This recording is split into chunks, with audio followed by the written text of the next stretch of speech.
Hello everyone. MPPSC prelims 2026 को ध्यान में रखते हुए हम कर रहे हैं यूनिट वाइज टेस्ट सीरीज। और इस श्रृंखला में आज का जो हमारा टेस्ट है वह होगा इकोनॉमी वाली यूनिट में, अर्थात एमपीपीएससी के सिलेबस में जो हमारी यूनिट 6 है उस यूनिट को लेकर के हम क्या करने वाले हैं, चर्चा पर चर्चा करने वाले हैं। यह इकोनॉमी वाला सेशन जो टेस्ट सीरीज है अपनी, ये थोड़ा सा क्या होने वाला है, आप लोगों के लिए नया होने वाला है। और इसमें क्या है, डाटा भी जो है अपन क्या है पढ़ने वाले हैं। तो मैंने कोशिश किया है कि इसे जो है धीरे धीरे किया जाए। जैसे कि जो कुल पॉइंट है मैंने सिलेबस यहाँ पर नहीं लगाया हुआ है, लेकिन जो पहला पॉइंट लिखा हुआ है मुझे सिलेबस याद है, उसमें लिखा हुआ है कि भारतीय अर्थव्यवस्था में मध्य प्रदेश की स्थिति। पहला पॉइंट क्या लिखा हुआ है कि मध्य प्रदेश की क्या स्थिति है। तो पहला पॉइंट उससे मैंने आज क्वेश्चन लिए हुए है। साथ ही साथ में हमने जो है मानव संसाधन से जो है क्वेश्चन लिए हुए हैं। क्या लिए हुए हैं? मानव संसाधन से क्वेश्चन लिए हुए हैं। और मानव संसाधन में क्या आता है आपका? स्वास्थ्य आता है, शिक्षा आता है, और साथ ही साथ में क्या आता है? स्वास्थ्य, शिक्षा, कौशल आता है। तो इन सभी से जो है अपन ने खास तौर से आज के जो 30 प्रश्न हैं हमारे, वह क्या होने वाले हैं, इन 2 पॉइंटों को लेकर के हमने लिए हुए हैं। ये अपने आप में क्या है, सिलेबस के 2 पॉइंट है, लेकिन सब टॉपिक में तोड़ेंगे तो 5 से 7 टॉपिक जो है इसमें देखने को मिल जाएंगे, ताकि चर्चा आराम से हो सके। और प्रश्न आता ही आता है, और खास तौर से जो है इकोनॉमी के आंकड़े जो है पूछे जाते हैं, उन आंकड़ों को लेकर के अपन करंट अफेयर से अपडेट करेंगे। तो क्या है, थोड़ा सा मैंने क्या किया है, बहुत ज़्यादा सिलेबस नहीं लिया हुआ है यहाँ पर, लेकिन 3 से 4 दिन में क्या करेंगे अपन, ये यूनिट भी कवर करेंगे। चलिएगा बढ़ जाते हैं और देखते हैं। हम कर रहे हैं यूनिट वाइज टेस्ट सीरीज, और आज ये आई थिंक जो है हमारी टेस्ट श्रृंखला में 68 नंबर का टेस्ट है। और आप भी अगर इससे जुड़ना चाहते हैं तो निश्चित रूप से जुड़िएगा। एमपीपीएससी प्रीलिम्स 2026 को टारगेटेड है, और टेस्ट देना चाहते हैं, निःशुल्क टेस्ट जो है टेलीग्राम पर दीजिएगा। सभी प्रतिभागी जो खासतौर से एमपीपीएससी के हैं वो सभी लोग जो है वहाँ पर टेस्ट दे रहे हैं, और बढ़िया जो है क्या है, आपका प्रतिस्पर्धी माहौल तैयार करने का हमारा जो प्रयास है उसको सफल बनाइएगा। चलिएगा बात करते हैं। पहला प्रश्न है कि मध्य प्रदेश में जनसंख्या की दृष्टि से मध्य प्रदेश का देश में जो है कौन सा स्थान है। बहुत ज़्यादा फैक्ट नहीं होंगे, लेकिन यकीन मानिएगा समझ आपकी जो है नंबर 1 की विकसित करूंगा। वर्तमान में जो है जनसंख्या की दृष्टि से मध्य प्रदेश का देश में कौन सा स्थान है, चौथा, पांचवा, छठवां, सातवां। अब देखिएगा व्याख्या को जो है पहले यहाँ पर समझ लेते हैं आप ध्यान से। मध्य प्रदेश में जनसंख्या के मामले में जो क्या करना है, आपको चर्चा करनी है। देखिएगा मध्य प्रदेश की जो जनसंख्या है, कुल जनसंख्या कितनी है, तो आप कहेंगे कि मैं 2011 के आंकड़ों के अनुसार जो क्या कर रहा हूँ, जनसंख्या बता रहा हूँ। 2011 के आंकड़ों के अनुसार जब हम जनसंख्या की चर्चा करते हैं तो मध्य प्रदेश में 7,26,26,000 यानी कि लगभग 7.26 करोड़ जनसंख्या हमें देखने को मिल जाती है। कितनी जनसंख्या? 7.26 करोड़ जनसंख्या जो है मध्य प्रदेश में देखने को मिल जाती है। और यह भारत की कुल जनसंख्या का कितनी है, भारत की जितनी भी जनसंख्या है वह है, भारत की कितनी है, तो आप कहेंगे 5.99% जो है भारत की कुल जनसंख्या का मध्य प्रदेश में 5.99% जनसंख्या मध्य प्रदेश में रहती है। और इस हिसाब से देखेंगे 2011 की जनगणना के अनुसार तो मध्य प्रदेश का जो है पूरे भारत में जनसंख्या के मामले में कौन सा स्थान है, तो आप कहेंगे छठवां स्थान है। ध्यान रखना, अगर आपसे ये पूछता है कि वर्तमान में जो है मध्य प्रदेश का कौन सा स्थान है जनसंख्या के मामले में, तो वर्तमान में ध्यान रखना 5वां स्थान है। कहो ये अंतर कैसे हो गया, तो ध्यान रखना 2014 में क्या हो गया था, तेलंगाना राज्य अलग हो गया था। जब तेलंगाना अलग नहीं हुआ था तो कुछ ऐसी स्थिति थी, पहले नंबर में उत्तर प्रदेश था, दूसरे नंबर में जो है आपका महाराष्ट्र था, और तीसरे नंबर में जो था आपका वो बिहार था, और चौथे नंबर में जो था वो आपका वेस्ट बंगाल था, और 5वें नंबर में जो था वो आपका आंध्र प्रदेश था, और छठवें नंबर में जो है वो कौन है, मध्य प्रदेश है, अकॉर्डिंग टू 2011। लेकिन 2014 में क्या हुआ, आंध्र प्रदेश से जो है एक राज्य अलग हो गया जिसे कहते हैं तेलंगाना, तो आंध्र प्रदेश की जनसंख्या मध्य प्रदेश से कम हो गई, इसलिए मध्य प्रदेश 2014 में जो 5वें स्थान पर आ गया। तो वर्तमान में कौन से स्थान पर है, आप कहेंगे 5वें स्थान पर। 2011 में कौन से स्थान पर था, छठवें स्थान पर। ध्यान रखना दोनों आंकड़े परीक्षा में जो आपसे पूछा जाएगा वो 2011 के आंकड़ों को लेकर के प्रश्न पूछा जाएगा, तो उस हिसाब से हम बात करेंगे कौन सा स्थान होगा हमारा, तो आप कहेंगे कि छठवां स्थान होगा। तो याद रखिएगा कौन सा स्थान है, छठवां स्थान है। आगे बढ़ जाते हैं और सभी आंकड़े भी ध्यान में देखिए। यहाँ पर 5वां लिखा हुआ है लेकिन ये क्या है, वर्तमान के अनुसार पर है। 2011 में जो मध्य प्रदेश 6वें स्थान पर था, लेकिन 2014 में जो तेलंगाना गठन के बाद अब जो है 5वें स्थान पर है। तो प्रश्न पर आपको जो क्या करना है, ध्यान करना है।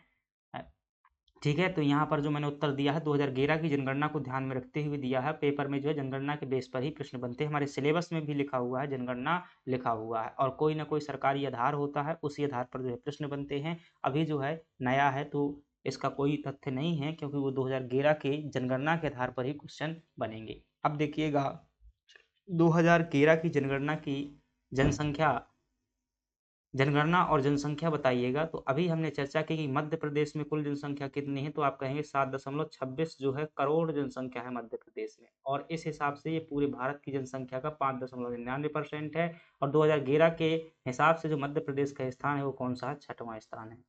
याद रखिएगा, अगर आपसे पूछता है कि मध्य प्रदेश में सबसे ज्यादा जनसंख्या किस जिले में रहती है, तो आप क्या बताएंगे, इंदौर में बताएंगे, अकॉर्डिंग टू 2011 की जनगणना के अनुसार। ध्यान रखिएगा।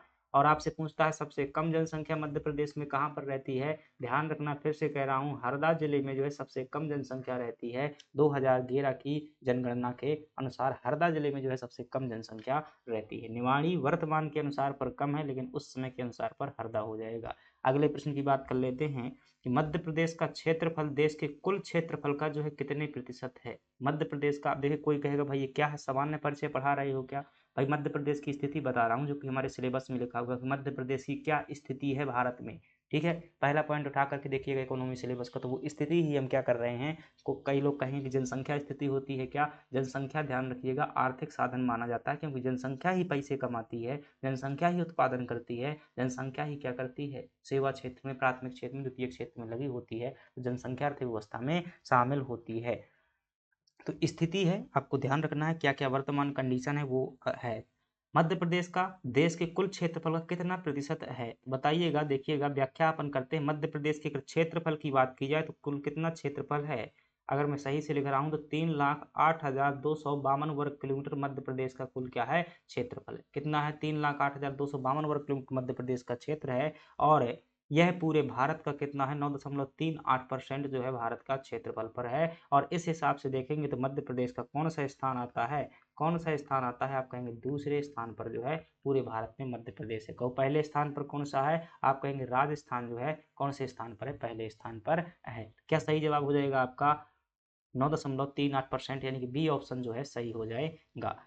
देखिएगा मध्य प्रदेश का जो कुल क्षेत्रफल 3,08,245 वर्ग किलोमीटर है, जो भारत का कितना है, 9.38% है। मैंने क्या बताया है, 3,08,252 वर्ग किलोमीटर बताया है। क्या मैंने गलत बताया है या व्याख्या गलत बता रही है, आप कहेंगे आप भी सही है, व्याख्या भी सही है, लेकिन हमारा क्लियर कर दो। चलिए ठीक है, इधर देखिएगा ये क्या है, मैंने बनाया हुआ है मध्य प्रदेश का एक छोटा सा मानचित्र, जो है आपसे ऐसा नहीं बनेगा, कहो ऐसा ही बनता है, ठीक है ऐसा ही बनता है, मान लीजिएगा।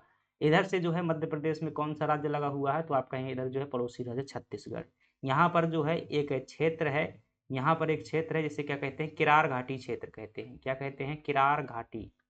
और ये किरार घाटी जो है मध्य प्रदेश और छत्तीसगढ़ के बीच में क्या है, एक विवादित क्षेत्र है, जो कि आपका कितना है, 7 वर्ग किलोमीटर का एरिया है। कितना है, 7 वर्ग किलोमीटर। तो कभी छत्तीसगढ़ जो है अपना हिस्सा मानता है, मध्य प्रदेश भी इसे अपना हिस्सा मानता है, तो उसे जो है जनगणना में राज्य के जो ऑफिशियल दस्तावेज हैं वहां पर क्या देखने को मिलता है, आपको यह देखने को मिल जाता है। तो उस हिसाब से ध्यान रखना, 352 वर्ग किलोमीटर हो जाता है।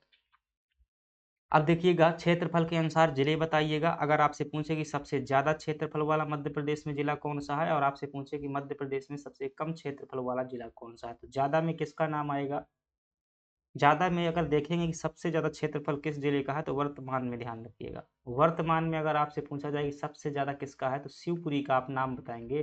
कि वर्तमान में अगर देखेंगे तो मध्य प्रदेश में सबसे ज्यादा क्षेत्रफल किसका है, याद रखना, कोई गलती नहीं चलेगी, कोई गलती नहीं चलेगी।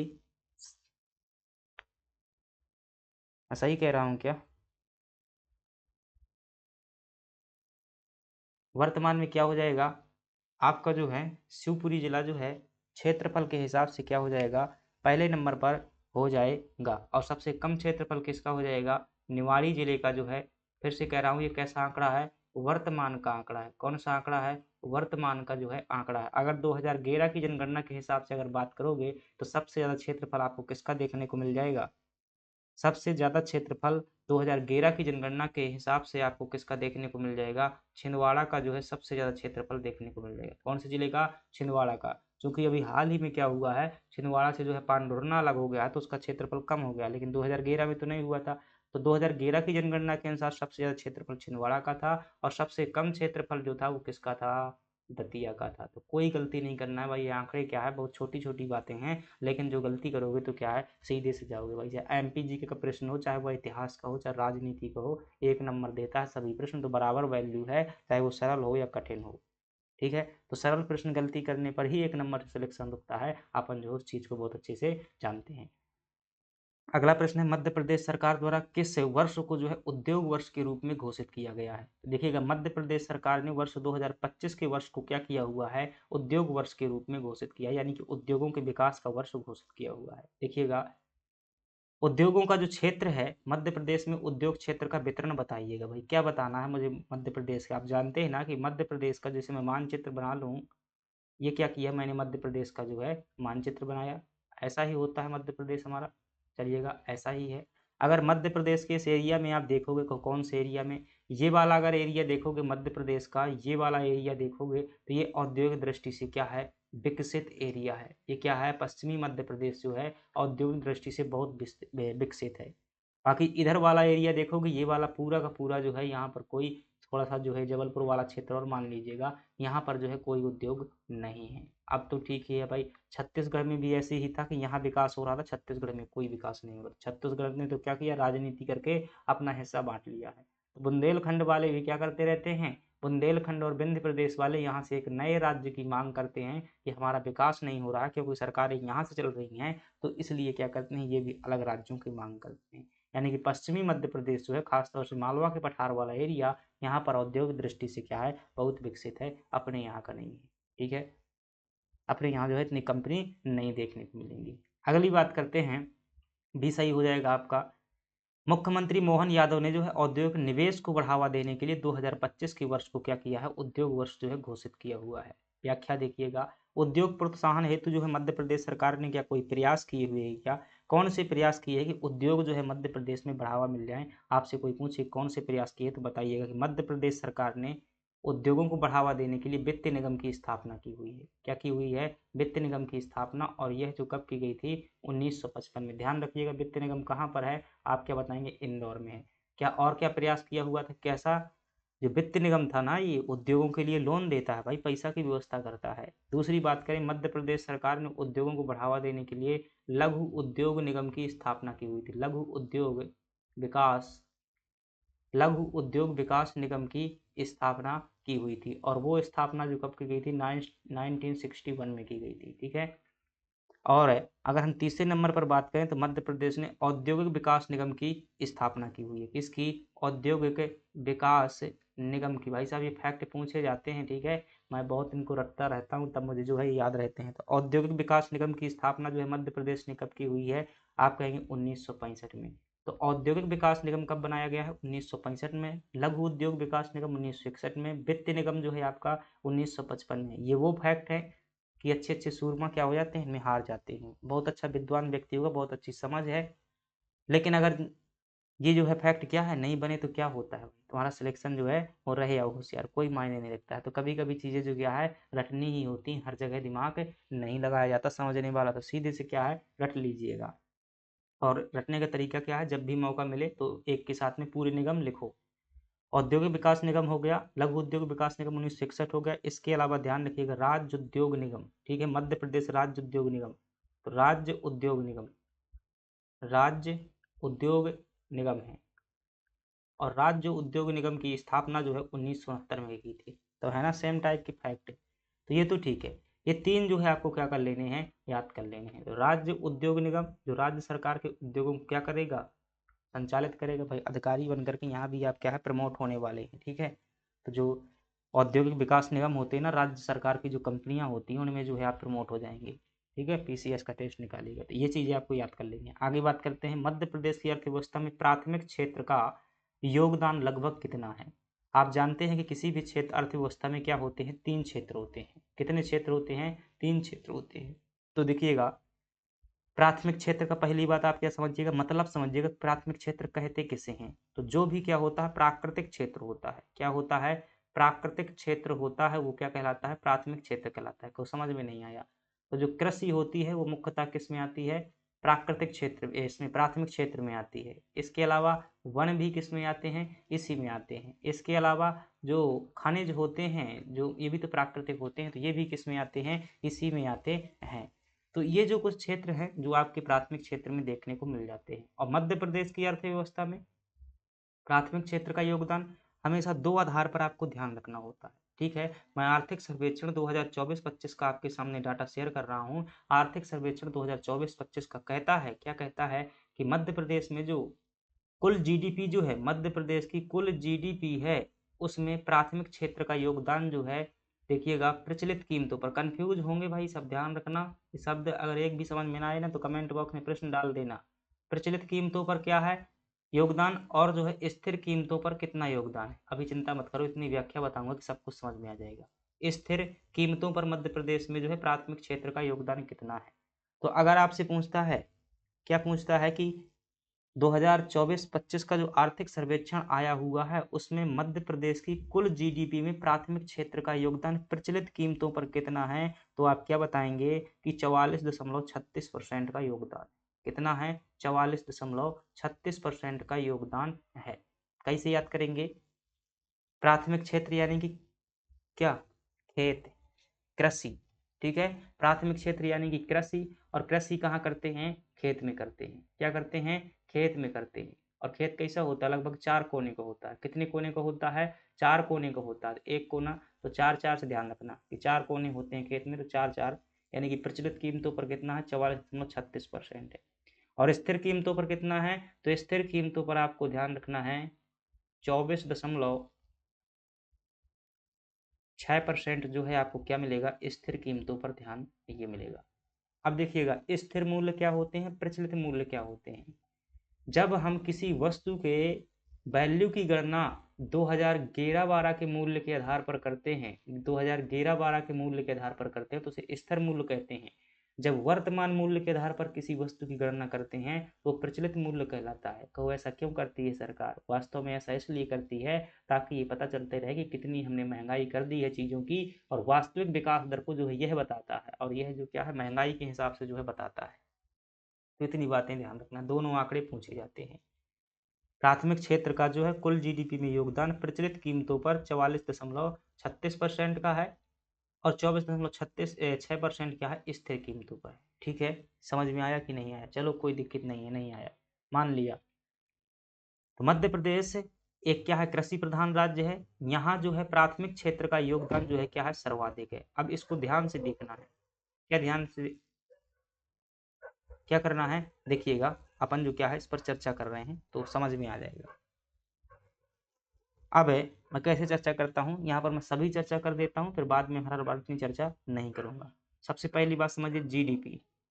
जीडीपी तो राज्य की जो कुल संपत्ति होती है उसे क्या बोलते हैं, जीडीपी बोलते हैं। और 2024-25 के अनुसार जो जीडीपी है मध्य प्रदेश की वो कितनी है, दो प्रकार से होगी। एक क्या होगी, स्थिर कीमतों पर जीडीपी होगी राज्य की, और एक क्या होगी, प्रचलित कीमतों पर होगी। और स्थिर कीमत हमेशा 2011-12 के आधार पर होती है, क्योंकि आधार वर्ष पहले घोषित करती है सरकार, तो 2011-12 का आधार वर्ष क्या किया गया है, घोषित किया गया है।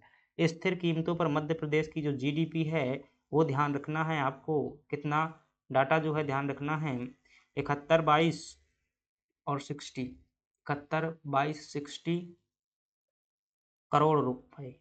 ठीक है, करोड़ रुपए, यानी कि इकाई, दहाई, सैकड़ा, हजार, 10,000, लाख, 7,12,260 करोड़ रुपए है। ठीक है, 7,12,260 करोड़ रुपए क्या है, स्थिर कीमतों पर मध्य प्रदेश की संपत्ति है। और अगर प्रचलित कीमतों पर बात करेंगे तो यह आपको देखने को मिल जाएगी 15,03,395 करोड़ रुपए देखने को मिल जाएगी। कितनी देखने को मिल जाएगी, 15 लाख। डाटा एक साइड लिख लीजिएगा, ठीक है, ये नहीं भूलना है, क्योंकि ये भूल जाओगे मुझे पता है तो पेपर में गलती हो जाएगी।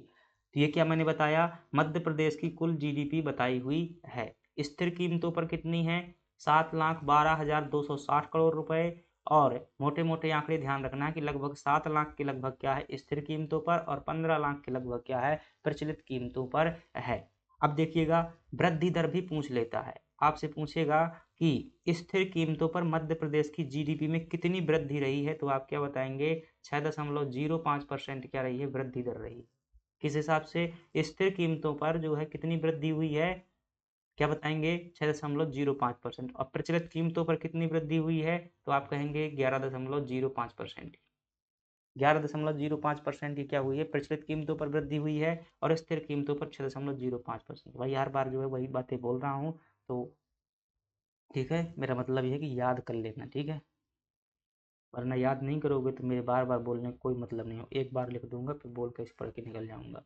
तो जीडीपी में क्षेत्रीय योगदान बताइएगा, तो आप क्षेत्रीय योगदान लिखिएगा। किसी भी अर्थव्यवस्था में कितने क्षेत्र होते हैं, आप कहेंगे कि 3 क्षेत्र होते हैं। एक क्षेत्र होता है प्राइमरी क्षेत्र, एक कौन सा क्षेत्र होता है, एक कहेंगे आप जो है सेकेंडरी क्षेत्र जिसे द्वितीय क्षेत्र बोल देते हैं, और एक क्षेत्र कौन सा होता है टर्टरी क्षेत्र जिसे तृतीय क्षेत्र बोल देते हैं या सेवा क्षेत्र बोला जाता है। क्या बोला जाता है, सेवा क्षेत्र या नौकरी वाला क्षेत्र से बोला जाता है।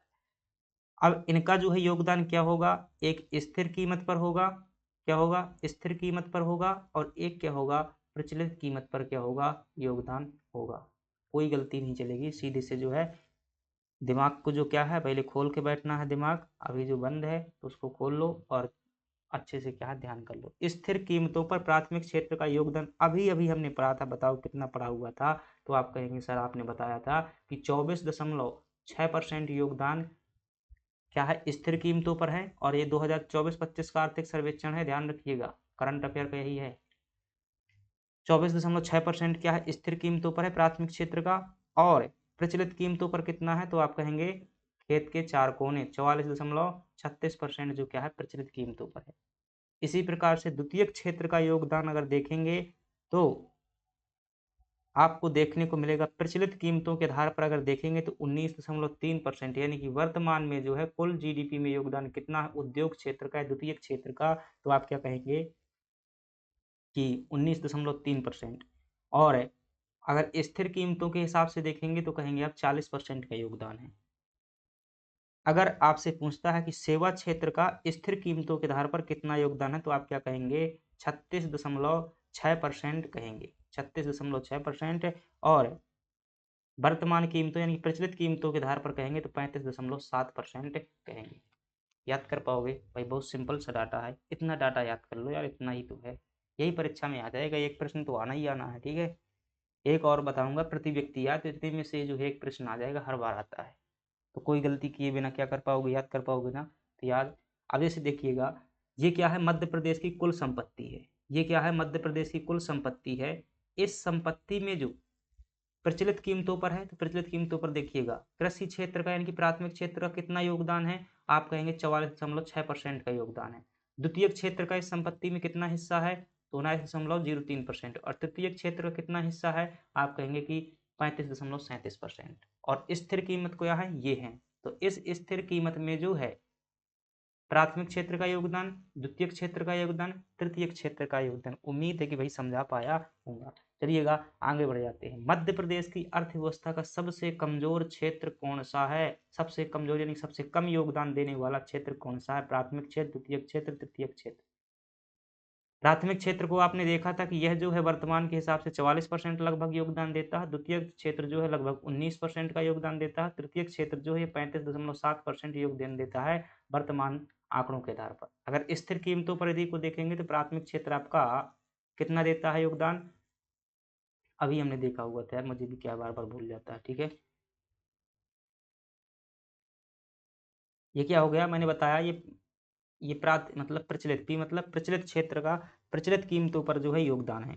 और स्थिर कीमतों पर देखेंगे तो आपने अभी बताया कि 24.6% का योगदान था, और द्वितीय क्षेत्र का योगदान जो स्थिर कीमतों पर 40% का योगदान था, और स्थिर कीमतों पर जो है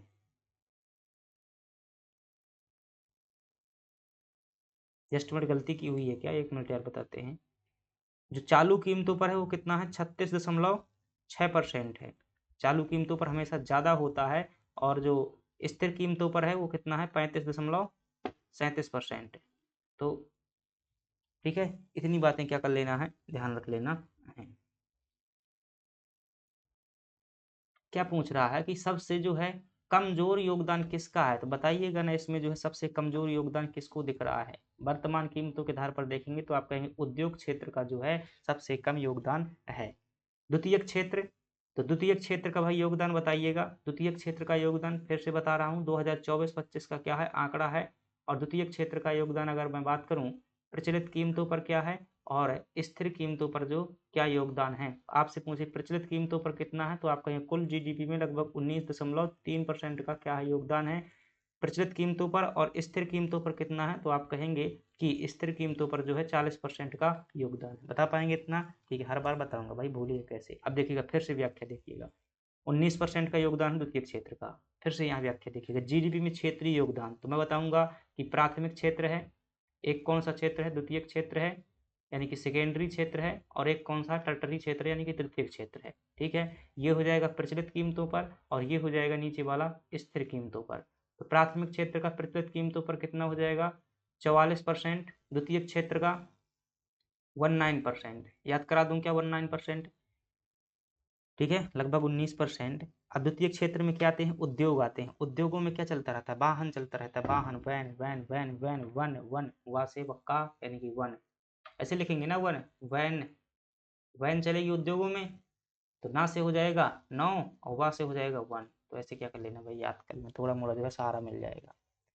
तो 19% का योगदान द्वितीय क्षेत्र यानी उद्योग क्षेत्र का, और तृतीय क्षेत्र का योगदान कितना है तो आप कहेंगे, क्या कहेंगे भाई, तृतीय क्षेत्र में कहेंगे कि 36.6% का योगदान है। और स्थिर कीमतों के आधार पर बात करेंगे तो आप कहेंगे कि 24.6% का योगदान था प्राथमिक क्षेत्र का, और द्वितीय क्षेत्र का योगदान स्थिर कीमतों पर जो है 40% का था, तृतीय क्षेत्र का स्थिर कीमतों पर योगदान 35.37% था। तो ऐसे क्या करना है, हर बार मैं आपको कराता रहूंगा। जीडीपी बता देता हूँ, मध्य प्रदेश की जो कुल जीडीपी है, फिर से वही बात होगी, एक स्थिर कीमतों पर होगी, एक क्या होगी प्रचलित कीमतों पर होगी। जब स्थिर कीमतों पर हम बात करते हैं तो कितनी थी आपकी 7,12,260 करोड़ रुपए थी, 260 करोड़ रुपए थी। और प्रचलित कीमतों पर कितनी थी 15,03,300, सही कह रहा हूँ ना, 395 करोड़ रुपए थी। ठीक है, आगे बढ़ जाते हैं। तृतीय क्षेत्र में सबसे अधिक योगदान किस उप क्षेत्र का है। देखिए तृतीय क्षेत्र को कई क्षेत्रों में बांटा गया है, उनमें से जो व्यापार, होटल और रेस्टोरेंट हो उनमें क्या है सबसे ज्यादा योगदान है। अब यहाँ देखिएगा तृतीय क्षेत्र का कुल योगदान बताइएगा, फिर बताएंगे कि स्थिर क्षेत्र कीमतों के आधार पर और प्रचलित कीमतों के आधार पर। जब तृतीय क्षेत्र जिसे सेवा क्षेत्र कहते हैं तो उसमें जो है स्थिर कीमतों के आधार पर जो है आपको योगदान देखने को मिलेगा 35.37%, और जो प्रचलित कीमतों पर है 36.6% का योगदान। वही चीजें बार बार रिवाइंड करा रहा हूँ भाई, याद हो जाना चाहिए।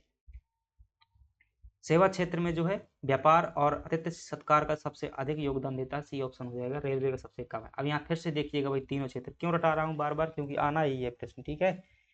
तो जीडीपी में जो है क्षेत्रीय योगदान फिर से बताना है। तो जीडीपी में जो क्षेत्रीय योगदान क्या होते हैं, 3 क्षेत्र होते हैं हमेशा। कितने क्षेत्र होते हैं, किसी भी अर्थव्यवस्था में कितने क्षेत्र होते हैं, आप कहेंगे 3 क्षेत्र होते हैं जी। कौन कौन से होते हैं, आप कहेंगे प्राइमरी क्षेत्र होता है, प्राथमिक क्षेत्र, एक सेकेंडरी क्षेत्र यानी कि द्वितीय क्षेत्र, एक टर्टरी क्षेत्र यानी कि तृतीय क्षेत्र। फिर से बताओ, स्थिर कीमत पर क्या वैल्यू है सबकी, और जो है प्रचलित कीमत पर क्या वैल्यू है। तो स्थिर कीमत जब है, स्थिर कीमत पर देखेंगे प्राथमिक क्षेत्र का योगदान तो आप बताएंगे 24% है, और प्रचलित कीमत पर कितना है 44% का है। ठीक है, दशमलव वाला डाटा छोड़ रहा हूँ।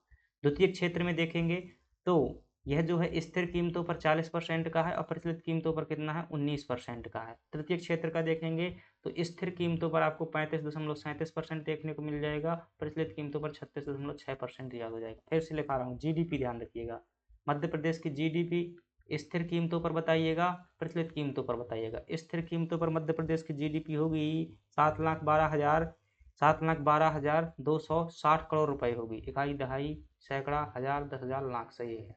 और जो प्रचलित कीमतों पर होगी कितनी होगी 15,03,395 करोड़ रुपए होगी। ठीक है, बस अब तो याद हो जाएगा, अब भूल जाओगे नहीं तो फिर क्या संभालना भाई अपने यहाँ।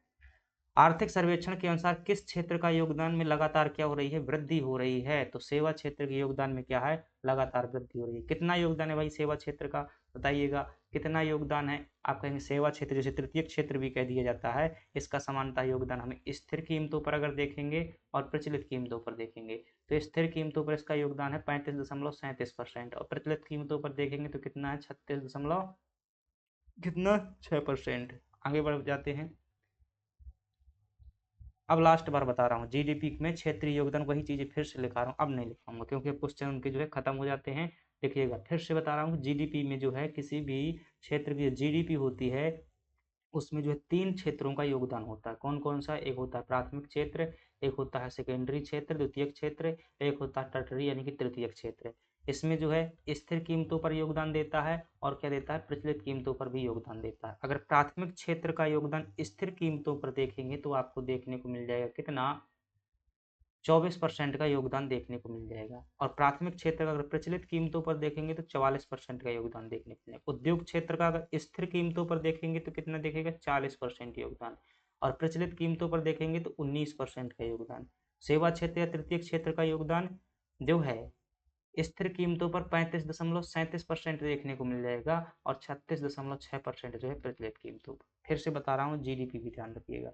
मध्य प्रदेश की जीडीपी स्थिर कीमतों पर होगी और क्या होगी? प्रचलित कीमतों पर होगी। स्थिर कीमतों पर जो मध्य प्रदेश की जीडीपी हो कितनी है? 7,12,260 करोड़ रुपए है। प्रचलित कीमतों पर कितनी है? 15,03,395 करोड़ रुपए है। अब नहीं बताऊंगा, ठीक है। अब क्वेश्चन की पूरी हो, दूसरे क्वेश्चन आ जाएंगे। मध्य प्रदेश के किन खनिजों के उत्पादन में देश में जो है नंबर 1 पर है? मध्य प्रदेश जो है किन खनिजों के उत्पादन में देश में नंबर 1 पर है? तो आप क्या बताएंगे कि जो, बताइएगा, सोच सकते हैं क्या?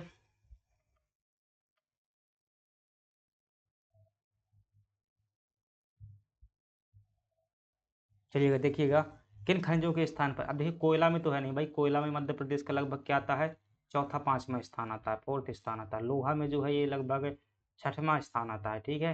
हीरा में तांबा मैग्नीज, ये क्या हो जाएगा आपका? सही जवाब हो जाएगा। सोना मध्य प्रदेश में है ही नहीं, चांदी भी नहीं है। बॉक्साइड में जो है आपको छठवां स्थान देखने को मिल जाएगा, छठवें के बाद ही आता है। चूना पत्थर में भाई साहब आपको मिल जाएगा कौन सा स्थान? दूसरा स्थान मध्य प्रदेश का देखने को मिल जाएगा। देखिएगा, खनिज उत्पादन में मध्य प्रदेश का क्या बताना है आपको? स्थान बताना है, ठीक है। तो क्या क्या स्थान बताएंगे? देखिएगा, आपसे पूछे मध्य प्रदेश किन खनिजों के उत्पादन में जो है प्रथम स्थान पर है, तो क्या बताएंगे?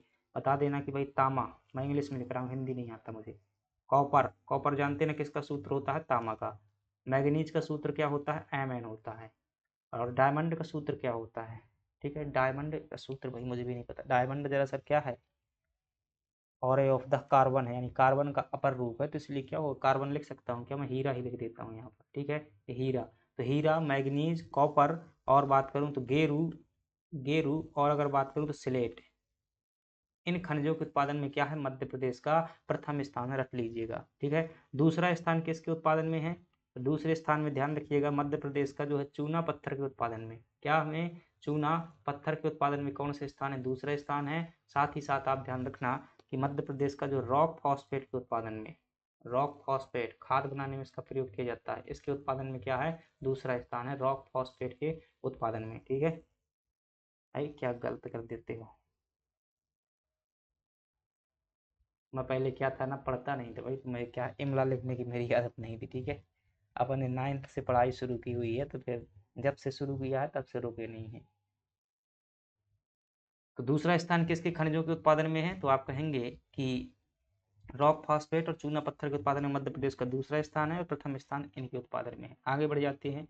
मध्य प्रदेश का सर्वाधिक निर्यात करने वाला जिला कौन सा? सबसे ज्यादा निर्यात करने वाला जिला कौन सा है? क्या कहेंगे? इंदौर जो है सबसे ज्यादा विदेशों को सामान बेचने वाला यानी कि निर्यात करने वाला है। खास तौर से अगर बात की जाए तो यहाँ पे फार्मा उत्पाद जो है सबसे ज्यादा निर्यात किया जाते हैं। भाई फार्मेसी किया हूँ मैं भी, ठीक है।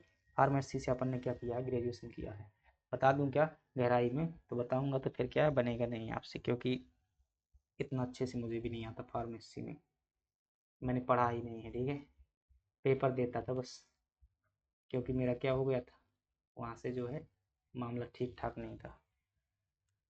चलिएगा, मध्य प्रदेश में निर्यात के मामले में अगर बात करें सबसे ज्यादा निर्यात कौन करता है, तो पहली बात बताइएगा, इंदौर जो है मध्य प्रदेश निर्यात के मामले में क्या है? पहले स्थान पर। सबसे कम जो निर्यात कौन सा, क्या सबसे कम निर्यात जो है कौन सा राज्य करता है? तो आपको रतलाम जो है क्या करता है? सबसे कम निर्यात करता है। इतनी बातें ध्यान रख पाएंगे। निर्यात का मतलब क्या होता है? अपने देश से क्या करना? सामान बेचना। देश से जो है सामान बेचना, यानी कि विदेशों को जो है बेचना क्या कहलाता है? निर्यात कहलाता है, एक्सपोर्ट।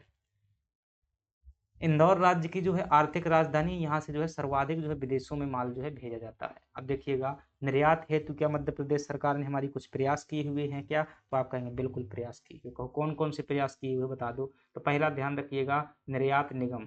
मध्य प्रदेश सरकार ने क्या किया है, निर्यात निगम की स्थापना की हुई थी, ताकि निर्यात को जो है बढ़ावा दिया जा सके। तो निर्यात निगम की स्थापना कब की गई थी? याद रखना 1977 में। विदेशों में जाना है, ठीक है, निर्यात करना है, कैसे जाओगे भाई? अकेले मत जाना, साथ साथ जाना। कैसे जाना? साथ साथ जाना, वरना क्या हो जाएगा? वो पढ़ी थी ना हिस्ट्री में कि अंग्रेज क्या करते थे, उनके जहाज ही डुबा देते थे। तो ऐसे क्या करेंगे, तुम्हारा भी जहाज डूब जाएगा। तो क्या है, किसी के साथ में जाना, जाना चाहे ना जाना, लेकिन यहाँ निर्यात में जो है याद कर लेना कि साथ साथ में जाने से क्या होता है, अच्छा निर्यात होता है। दूसरा जो है निर्यात के लिए और क्या हमने प्रयास किए हैं, मध्य प्रदेश सरकार सहित भारत सरकार ने ओडीओपी योजना लागू की थी, one district one one product. हर जिला से जो है क्या किया गया था, एक उत्पाद का जो है चयन किया गया था। हर जिला से क्या किया गया था, एक उत्पाद का चयन किया गया था, और उस उत्पाद को जो है कुछ क्वालिटी का बनाया जाए ताकि विदेशों में बेचा जा सके। कोई बता सकता है छतरपुर से जो है ऐसी कौन सी चीज़ है जो विदेशों में क्या की जाती है, बेची जाती है? बता पाओगे? ठीक है, बता पाओगे तो मैं बता देता हूँ, जो छतरपुर का पान है वो क्या है, विदेशों में बेचा जाता है। भाई साहब, जो आप पान खाते हैं ना, वो क्या कचड़ा पान खाते हैं, ठीक है। ठीक है, मैं सही कह रहा हूँ भाई। पान जो होता है इस प्रकार का होता है, इसलिए मान लीजिएगा पान की बॉल है, ठीक है। इधर जो पान लगता है, इधर यानी कि जड़ों के पास में लगता है, वो क्या होता है, बेस्ट पान होता है, ठीक है। ये अच्छा पान होता है। और इधर जो होता है, ये वाला पान पैक करके विदेशों में बेच देते हैं। और ये फुजई वाला होता है, ये मतलब इधर वाला सबसे कमजोर क्वालिटी का पान होता है, जो ऊपर की ओर लगता है फिर, ठीक है। तो ये जो है अपने यहाँ पर बिकता है, इसका प्राइस बहुत ज़्यादा होता है। हमारे यहाँ के लोग कहते हैं अरे ठीक है भाई, दुकान में मांग करके ऐसे खा लेते हैं फ्री में, तो क्या करना है पान लेकर के, तो वो खरीदते ही नहीं इतना बड़ा, करिए 10 रुपए का पान ऐसे कौन लेगा एक पान, ठीक है। तो गांव में चले जाए, एक खुराक पान लेना भाई दुकान में, ठीक है। तो क्या है, वो पूरा पान अगर यहाँ से इतना महंगा पान दुकान वाला रखेगा, तो फिर व्यवहार व्यवहार में उसका क्या हो जाएगा, दुकान पूरा खत्म हो जाएगा। चलिएगा, आगे बात करते हैं। तो पान है, फर्नीचर है, ये चीज़ें जो है छतरपुर से क्या है, निर्यात होती है। अगली बात करते हैं, निर्यात के लिए और क्या मध्य प्रदेश सरकार ने प्रयास किए हैं। तो ध्यान रखिए, जिला निर्यात केंद्र की स्थापना की हुई है। क्या की हुई है? जिला निर्यात केंद्र। हर जिला में जो है एक निर्यात केंद्र बनाए जाने की घोषणा की गई है। जिला निर्यात केंद्र की स्थापना की गई है, ताकि जो है उस जिले के उत्पादों को विदेशों में बेचा जा सके। मध्य प्रदेश में जो है न्यूनतम निर्यात करने वाला जिला कौन सा है? तो मुझे लगता है अभी हमने पढ़ा हुआ है, तो क्या हो जाएगा, रतलाम जो है सही हो जाएगा। सबसे ज़्यादा कौन निर्यात करता है? आप क्या कहेंगे? इंदौर करता है। रतलाम जिले के बारे में भाई कुछ तथ्य बताइएगा, याद आ रहे हैं क्या कुछ तथ्य रतलाम जिले में? रतलाम जिले में एक स्थान तो आपको हमेशा याद आना चाहिए, कौन सा? जावरा। और जावरा में मध्य प्रदेश की पहली शुगर फैक्ट्री है, जो कि 1934 में स्थापित की गई थी, प्रथम शुगर फैक्ट्री। क्या? प्रथम शुगर फैक्ट्री।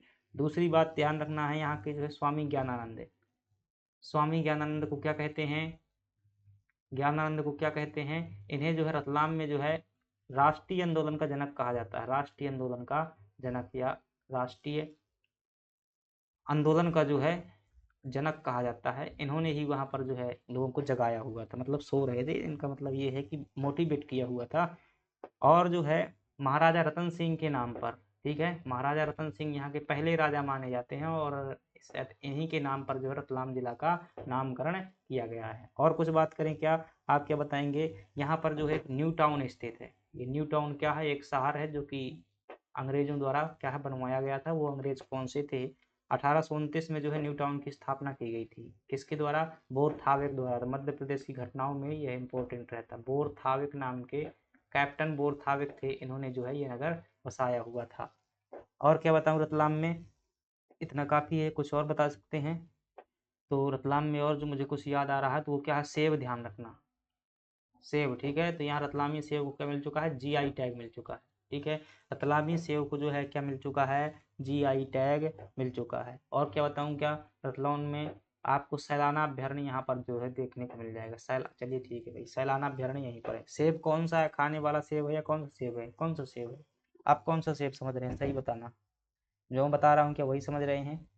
ये वो वाला सेब है जो उनसे सेब की सब्जी बनाते हो, ठीक है, जो बेसन का बनते हैं ना वो सेब। पहले जो गांव में क्या करते थे, कढ़ाई में त्योहारों को क्या निकालते हैं ना, कैसे बनते हैं भाई, उससे पतले पतले से होते हैं, मुझे ज़्यादा अच्छे नहीं लगते, ठीक है। नमकीन हो तो क्या है, खा लेते हैं। तो ये क्या हो जाता है, ये वो वाला सेव है, ये वाला सेव फल नहीं है, क्या बोलते हैं सेव फल को इंग्लिश में, ठीक है, क्या बोलते हैं भाई पता नहीं, एप्पल बोलते हैं, ठीक है। तो एप्पल नहीं है ये क्या है, बेसन का बना हुआ सेव। इसको जीआई टैग, पहली बार जब मैंने एक बार जो जीआई टैग देखा, मैं इसे पढ़ रहा था शुरू में, तो मुझे लगा कि ये मतलब एप्पल वाला सेव है, तभी मैं अच्छा लगा। इसके अलावा और ध्यान रखना, फलों से ध्यान आया यहाँ पर जो है अंगूर अनुसंधान केंद्र कहाँ पर है, अंगूर अनुसंधान केंद्र ये कहाँ पर देखने को मिल जाएगा, यहीं पर। इसके अलावा बहुत सी चीजें, पवन ऊर्जा भी यहाँ पर चलेगा मिलती है। मध्य प्रदेश द्वारा जो है सर्वाधिक निर्यात की जाने वाली वस्तु कौन सी है, तो भाई क्या करते हैं, मध्य प्रदेश से हम सबसे ज्यादा जो है क्या बेचते हैं, दवा उत्पाद करते हैं। फार्मा क्षेत्र से जो है लगभग कितना, देश का 19% या 29% निर्यात अकेले क्या करता है, इंदौर करता है। राज्य में फार्मा उद्योग देखेंगे तो भाई साहब फार्मा उद्योग, फार्मा का मतलब समझिए क्या होता है, जहाँ पर जो क्या बनती हैं, दवाइयाँ बनती हैं, ठीक है। कई लोग क्या होते हैं भाई, गोली खाने में बहुत दिक्कत होती है, ठीक है। बचपन में ऐसे कई लोग होते थे, घर में भी जो है अपन थोड़ा थोड़ा क्या है, बचपन याद कराते चलो, वरना पढ़ाई में क्या हो जाते हो। रात का समय है, सब कोई सो चुका है, अपन क्या है चल रहे हैं, ठीक है। मैं क्लास जो है रात में रिकॉर्ड कर रहा हूँ, क्योंकि यहाँ जो एक बच्चा रहता है मेरे रूम के पास में, बहुत ज़्यादा शोर करता है, फिर कभी कभी गुस्सा आ जाता है उस पर। तो ये चीज़ें आपने देखी कि फार्मा का मतलब क्या होता है, दवाई उद्योग, और ये दवाई जो हैं मध्य प्रदेश में सबसे ज़्यादा इंदौर में बनती है।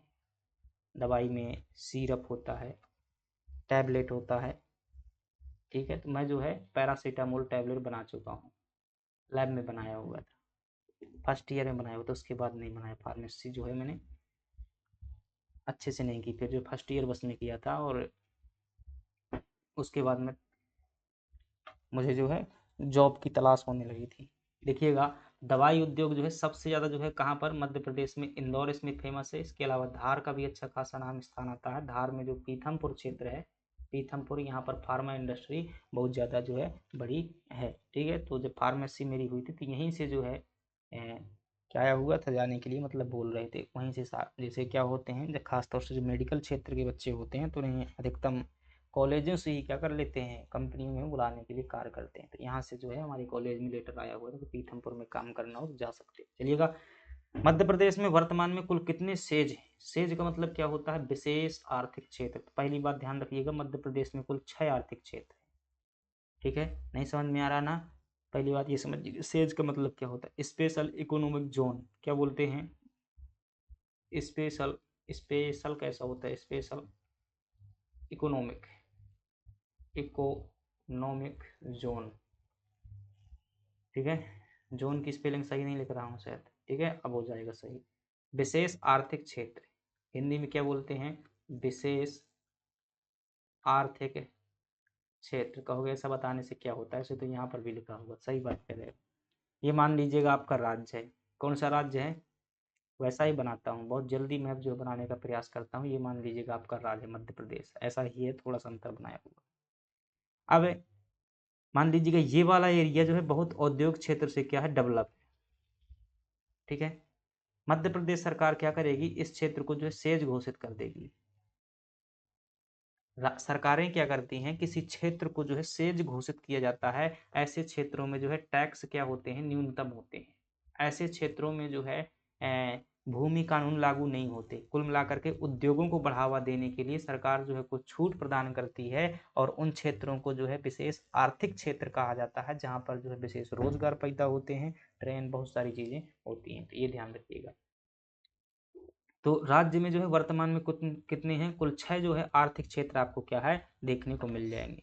कब ऐसे कैसे मिल जाएंगे, नाम बता सकते हो क्या, नाम बता सकते हो क्या। 6 जो है मध्य प्रदेश में क्या क्षेत्र हैं, तो ध्यान रखिएगा, जो पहला क्षेत्र हो जाएगा वो आपका धार इंदौर हो जाएगा। कौन सा हो जाएगा, धार इंदौर सेज हो जाएगा। एक है धार इंदौर सेज, दूसरा है इंदौर, ये इंदौर फार्मा के लिए है, ये धार इंदौर जो है उसके लिए है, ऑटोमोबाइल उद्योग के लिए है। तीसरी बात करें तो सीधी भी जो क्या है एक सेज घोषित किया गया है, इसे भी। चौथी बात करें अगर, चौथी बात में हो जाएगा आपका ठीक है, हरागढ़। हरागढ़ भी जो क्या है एक औद्योगिक सेज है, जो कि वर्तमान जबलपुर में आपको देखने को मिल जाएगा। 5वें नंबर की बात करें तो अप्रैल पार्क भी क्या है एक, देखिएगा ये प्रश्न आ चुका है भाई 2000 16 या 15 के पीएससी में है। अप्रैल पार्क, ये भी क्या है, एक सेज है, और ये प्रश्न ऐसा आया हुआ था कि अप्रैल पार्क जो है कहाँ पर स्थित है, तो आप क्या बताएंगे, इंदौर में। और छठवां जो सेज है वो कौन सा है, इंदौर पीथमपुर या पीथमपुर इंदौर, पीथमपुर इंदौर। ठीक है, तो अधिकांश कहाँ मिलेंगे, इंदौर के आसपास ही देखने को मिलेंगे, यानी कि पूरी की पूरी छूट जो है राज्य ने किसे दी हुई है, इंदौर क्षेत्र, इसीलिए तो भाई इंदौर को मिनी मुंबई कहा जाता है। नवीकरणीय ऊर्जा क्षमता में मध्य प्रदेश का देश में जो है कौन से स्थान है, क्या बताएंगे, नवीकरणीय ऊर्जा के मामले में मध्य प्रदेश का देश में जो है आपको कौन से स्थान दे, भाई पिछली बार तो क्या था, 8वां स्थान था, अब की बार जो है आर्थिक सर्वेक्षण में 6वां स्थान दिखाया गया है।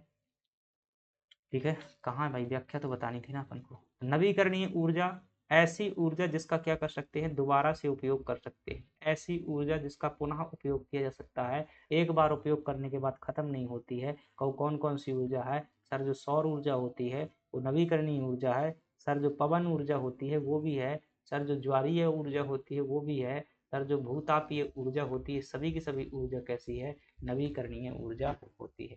ध्यान रखना, जो नवीकरणीय ऊर्जा होती है बहुत लाभकारी होती है, क्योंकि इससे क्या है, प्रदूषण नहीं होता, प्रदूषण नहीं होता, ये कभी खत्म नहीं होती, खत्म नहीं होती, स्वच्छ होती है। चलिएगा, कुल अक्षय ऊर्जा क्षमता में मध्य प्रदेश को कौन से स्थान पर रखा गया, 6वें स्थान पर है। नवीकरणीय ऊर्जा में स्थान ध्यान रखिएगा, अगर टोटल में बात की जाए कि मध्य प्रदेश में जो टोटल नवीकरणीय ऊर्जा है उस हिसाब से मध्य प्रदेश का कौन सा स्थान है, आप कहेंगे 6वां।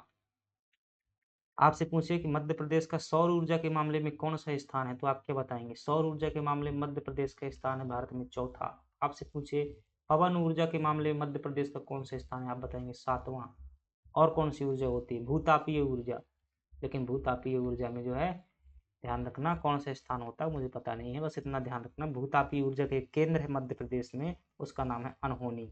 अनहोनी भूतापीय ऊर्जा केंद्र कहाँ पर है, आप क्या बताएंगे, होशंगाबाद में। कौन सी बात में, होशंगाबाद में। अगली बात करते हैं कि एक भाई कुछ सुनाना चाहता था, शेर याद आ रहा था कि जो बहते बहते रुक जाए उस दरिया का साथ छोड़ दे। ठीक है, भूल जाता है, जो बहते बहते रुक जाए उस दरिया का तो जी नहीं सकता।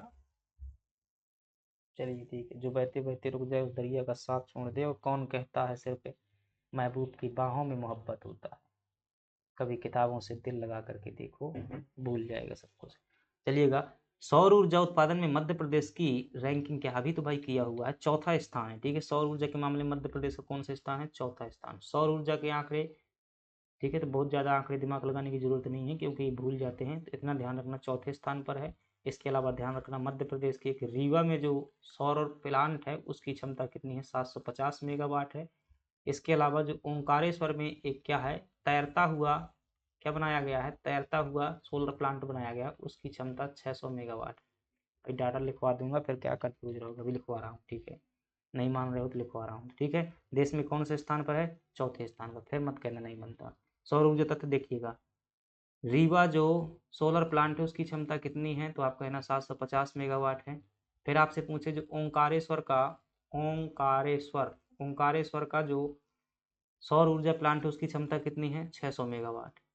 और लिखाऊं, रुक जाओ अभी और लिखाना है। आपसे पूछे जो एक जो है बेलस्पन ग्रुप द्वारा क्या बनवाया गया है, बेलस्पन ग्रुप द्वारा बनवाया गया है और ये नीमच में स्थित है, इसकी क्षमता 151 मेगावाट है। ठीक है, और बताऊं, अगर आपसे पूछे जो आगर मालवा में जो सोलर प्लांट है, आगर मालवा में, आपसे पूछे एक और नीमच में जो बन रहा है उसकी, और एक जो पूछे आपसे शाजापुर में, ये 3 जो है बन रहे हैं, इनकी क्षमता है इसकी 550 मेगावाट है, नीमच की जो है 500 मेगावाट है, 500 मेगावाट है, और शाजापुर की जो है 450 मेगावाट है। तो ऐसा थोड़ी ना मुझे याद आ है। ठीक है, तो ये क्या है, तीनों की तीनों, बस इतना दिमाग लगा करके ध्यान रखना है, ये भी बनकर नहीं तैयार हुए हैं, अभी काम इनमें चल रहा है, प्रस्तावित है, क्या है, प्रस्तावित है। इसके अलावा छतरपुर में 1500 मेगावाट का प्रस्तावित है, लेकिन वो बजट में, वो डॉक्यूमेंट में है।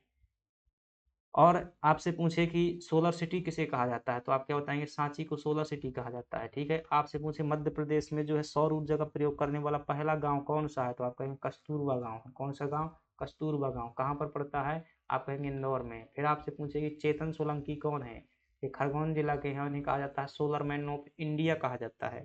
फिर आपसे पूछे, और क्या पूछेगा भाई, एक बांचा गाँव है, बांचा गांव, ये कहाँ पर पड़ता है? बांचा गांव जो है बैतूल जिले में है। ये एकमात्र ऐसा गांव है जहाँ सब कोई जो है सौर चूल्हे से खाना बनाता है। पवन ऊर्जा की क्षमता में मध्य प्रदेश का कौन सा स्थान है भाई साहब? तो 7वें स्थान पर है, 7वां होना चाहिए ऑप्शन में, ये हो जाएगा आपका सही। पवन ऊर्जा ऐसे क्या करते हैं भाई साहब? पवन चक्की लगाते हैं। बना दूं क्या पवन ऊर्जा? ठीक है, ऐसे जो है क्या बनाते हैं? पवन चक्की बनाते हैं। और इसमें जो है एक ऐसी क्या लगाया जाता है, ऊपर से इस प्रकार से लगाया जाता है। इसमें जो है ऐसे पंखे लगाए जाते हैं, ठीक है, ऐसे पंखे लगाए जाते हैं इस प्रकार से। इनमें जो है क्या हवा अटैक करती है, यहाँ पर ये पंखे क्या है घूमते हैं, यहाँ से पुल्ली लगा करके बेल्ट लगा दिया जाता है, टरबाइन इससे घुमाया जाता है, फिर विद्युत बनाई जाती है। ठीक है, ये क्या होते हैं? पवन ऊर्जा होती है। और क्या बताना है? जरूरी है कि यहाँ पर क्या होनी चाहिए? हवा की गति फास्ट होना चाहिए, वरना तुम्हारी चक्की नहीं चलेगी। अगली बात कर लेते हैं। नवीन आंकड़ों के अनुसार जो है कौन से स्थान पर है? 7वें स्थान पर है मध्य प्रदेश। पवन ऊर्जा में मध्य प्रदेश ध्यान रखना है। क्या ध्यान रखना है? पहली बात ध्यान रखना भाई साहब, सबसे जो अग्रणी है वो कौन सा है? तमिलनाडु है। दूसरे स्थान पर कौन है? गुजरात है। दो नाम ये ध्यान रखना है, क्योंकि एमपीपीएससी में प्रश्न पूछा जा चुका है। तीसरी बात ध्यान रखोगे कि मध्य प्रदेश में अग्रणी कौन सा है? देवास जिला जो है क्या है? अग्रणी है किसमें? पवन ऊर्जा के मामले में। और जो जामगोदरानी स्थान है, यहाँ पर भी जामगोदरानी है, ये देवास रतलाम में पड़ता है। यहाँ पर भी जो है पवन ऊर्जा केंद्र स्थापित किया गया मध्य प्रदेश में। राष्ट्रीय परिवार स्वास्थ्य सर्वे, नेशनल फैमिली हेल्थ सर्वे 5 के अनुसार जो है मध्य प्रदेश में शिशु मृत्यु दर कितनी है? ठीक है, पहले चुपचाप से क्या ध्यान रख लेना, कितनी है? 41.3%। अब आपको जो है आंकड़े बताता हूँ। NFS, इसका पूरा नाम क्या होता है? आप कहेंगे कि नेशनल, क्या कहेंगे? नेशनल फैमिली, स्पेलिंग गलत हो जाए कोई गारंटी नहीं है। National family health health survey, ठीक है, नेशनल फैमिली हेल्थ सर्वे। को समझ में नहीं आया हिंदी में भी देखिएगा।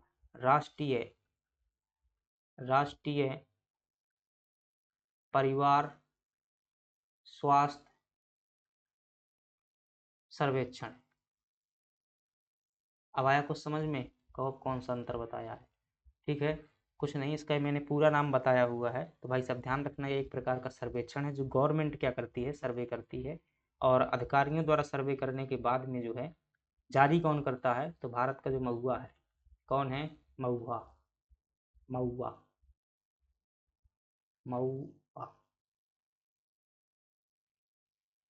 ठीक है, ठीक है, कुछ भी हो यार, सही है।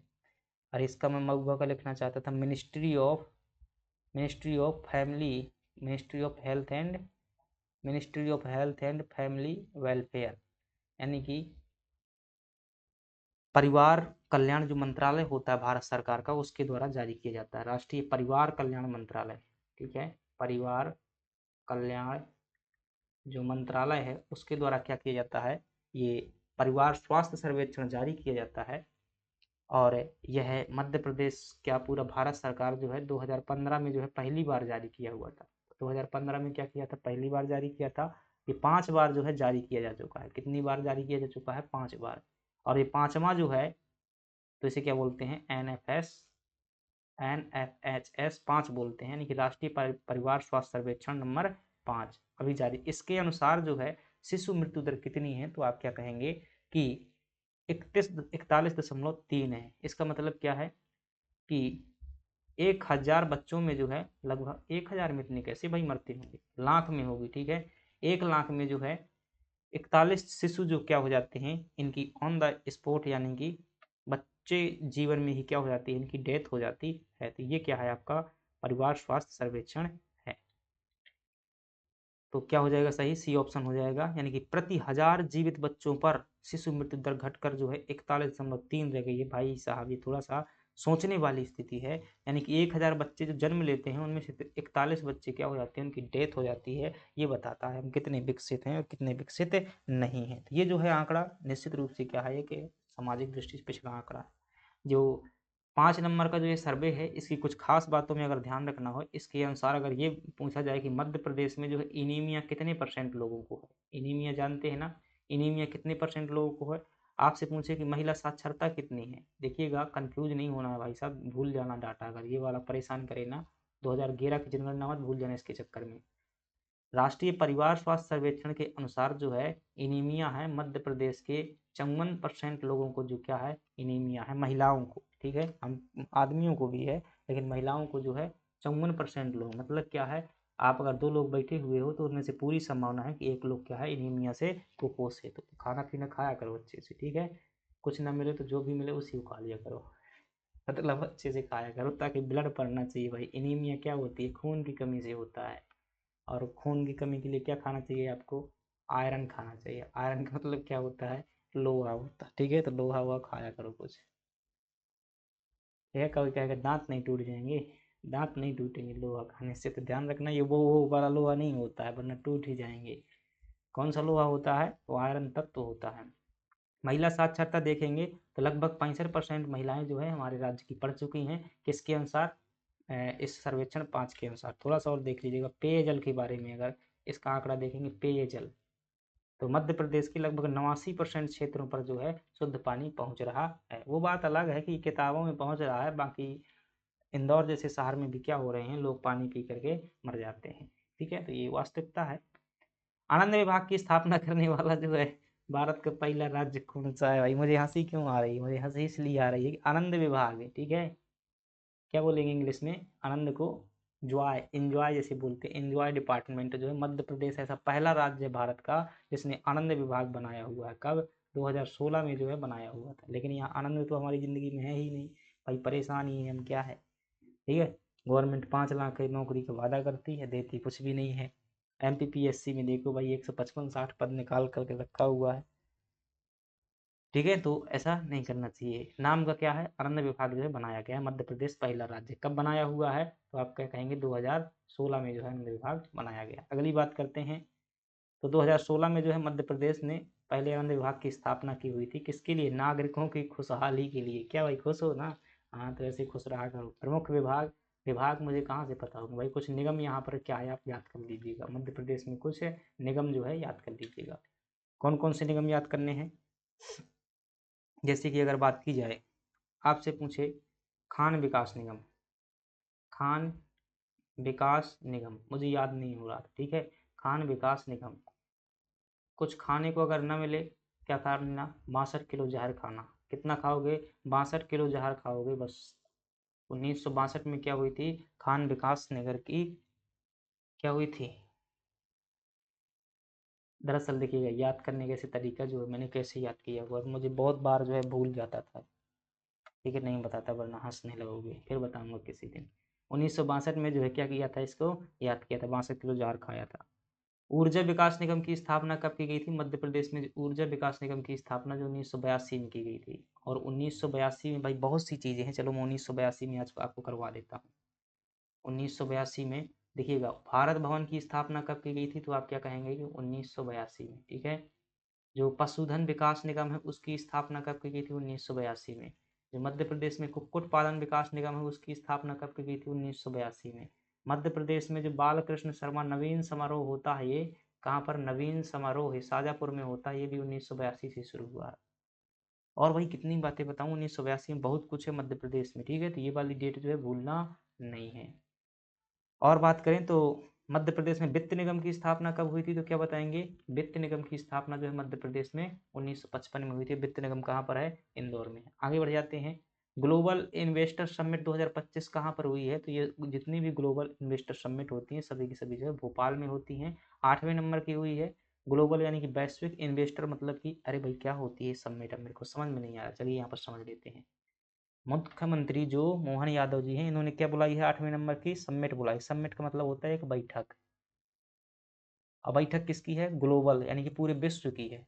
सभी के विश्व के लोगों को बैठाया हुआ, एक ये आया हुआ एक रसगुल्ला, ये आया हुआ एक रसगुल्ला, सभी लोग जो है आए हुए हैं और ये बैठक कर रहे हैं इधर। कौन है ये, सभी के सभी इन्वेस्टर हैं, यानी कि निवेश करने के लिए जो है आ रहे हैं, ठीक, इसलिए बैठक बुलाई गई है। मध्य प्रदेश में लोग क्या करें, निवेश करें, ताकि यहाँ पर इंडस्ट्री लगे, उद्योग लगे। तो ऐसी इन्वेस्टर समिट कहाँ पर हुई है, भोपाल में हुई है, ठीक है।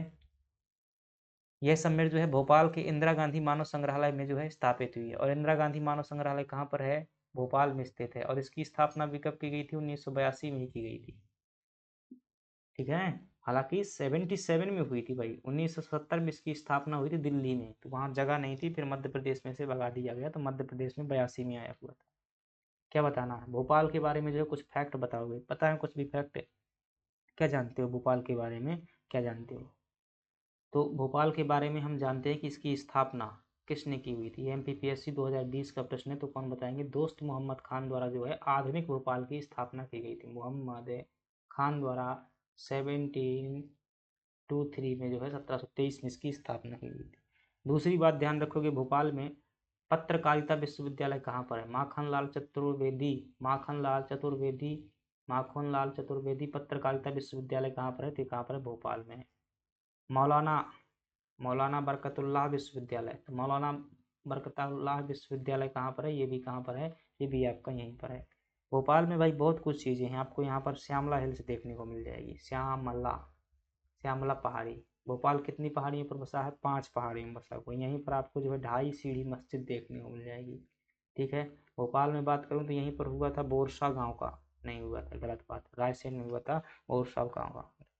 भोपाल का विलय कब किया गया था? ये ध्यान रखिएगा, भोपाल का विलय कब किया गया था? तो आप बताएंगे 1 जून 1949 को जो क्या किया गया था? भोपाल का विलय किया गया था। आगे बढ़ जाते हैं। आरबीआई की डिजिटल जिला कार्यक्रम के तहत पूरी डिजिटल कवरेज करने वाला जिला कौन से हैं? तो मध्य प्रदेश के 2 जिले हैं ऐसे, भोपाल, बैतूल और विदिशा ऐसे जिले हैं जिन्होंने क्या किया है?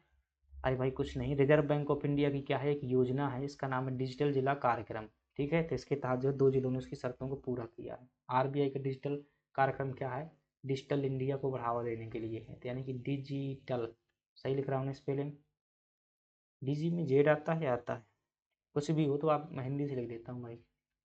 डिजिटल, डिजिटल मतलब कोई भी काम हो भाई, बैंक है तो क्या करे, ज़्यादा से ज़्यादा डिजिटल पेमेंट हो, डिजिटल रिकॉर्ड रखा जाए, इसके लिए कार्यक्रम शुरू किया हुआ था। इसमें जो बैतूल विदिशा जो है पूरी तरीके से कवर किया हुआ है। बैतूल और विदिशा जिला ने जो है खातों के डिजिटलीकरण कवरेज को जो है, डिजिटल कवरेज को 100% तक सफलता पाई हुई है। अब विदिशा जिले के बारे में आपको ध्यान रखना है, क्या बताओगे विदिशा में? ठीक है, विदिशा का में ध्यान रखना, जो अशोक की पत्नी थी उसका नाम क्या था? आप कहेंगे श्रीदेवी। कहाँ की थी? विदिशा की थी। और क्या बताओगे? कैलाश सत्यार्थी का नाम कितने लोग जानते हैं? भाई सब क्यों नहीं जानते हो, जानना चाहिए ना। कैलाश सत्यार्थी पता है कौन है? ये वो व्यक्ति हैं जिन्हें क्या मिल चुका है? शांति के क्षेत्र में नोबेल पुरस्कार मिल चुका है। आपके मध्य प्रदेश की हस्ती है, शांति के क्षेत्र में क्या मिल चुका है इन्हें? नोबेल मिल चुका है। कब मिला था? 2014 में मिला था। क्यों मिला था? क्योंकि इन्होंने बचपन बचाओ आंदोलन चलाया था। कौन सा आंदोलन? बचपन बचाओ आंदोलन। दरअसल ये बच्चों के लिए क्या है, एनजीओ चलाते हैं। ठीक है, बच्चों की जो है रक्षा के लिए कार्य करते हैं। विदिशा में और कुछ याद कर पाओगे क्या? विदिशा में कुछ और ध्यान आ रहा है क्या? अगर कुछ और ध्यान नहीं आ रहा है विदिशा में तो बता देना कि जो भारत छोड़ो आंदोलन 1942 में जो है शुरू हुआ था, यानी कि कौन सा आंदोलन? भारत छोड़ो आंदोलन, वो कहाँ से शुरू हुआ था? तो कहेंगे मध्य प्रदेश में जो है विदिशा से शुरू हुआ था। मध्य प्रदेश का विदिशा का पुराना नाम क्या है? तो आप कहेंगे बेशनगर जो है इसका पुराना नाम है। गरुड़ स्तंभ कहाँ पर स्थित है? गरुड़ स्तंभ कहाँ पर स्थित है? दशांग किसका नाम है? इसी का नाम है। शत्रुघ्न के जो पुत्र था शत्रुघाती, उसकी राजधानी क्या थी? दशांग थी। आगे बढ़ जाते हैं। 5 नंबर का जो ये परिवार स्वास्थ्य सर्वेक्षण के अनुसार मध्य प्रदेश की कितनी महिलाएं जो है एनीमिया यानी खून की कमी से पीड़ित हैं? तो आप क्या कहेंगे? लगभग 54% महिलाएं जो है क्या होती हैं? खून की कमी है। पता नहीं, समझ में आता खून की कमी कहाँ से होती है, इनके अंदर खून की कमी नहीं होना चाहिए, क्योंकि अरे ये तो भाई मामला गड़बड़ हो गया, मेरा पेन गिर गया। अगर टूट गया होगा ना तो फिर क्या हो जाएगा, बहुत बड़ा गड़बड़ हो जाएगा मामला।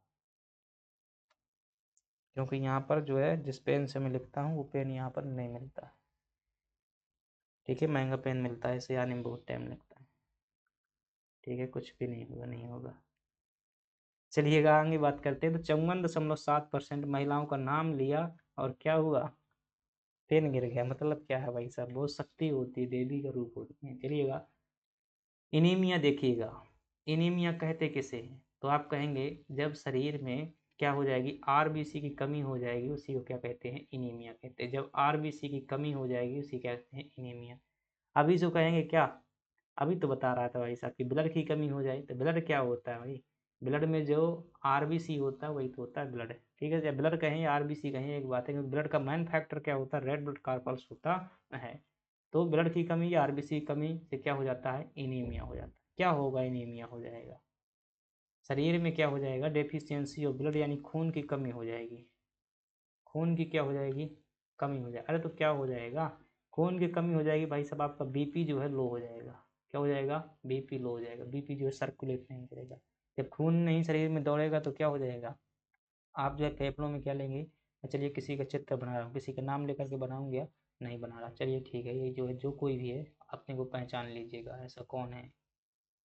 ठीक है, कोई भी हो सकता है, मैं ऐसे चित्र थोड़ी ना बनाता हूँ। ठीक है, ये है भाई साहब, कोई भी है, मान लीजिएगा, पता नहीं कौन है।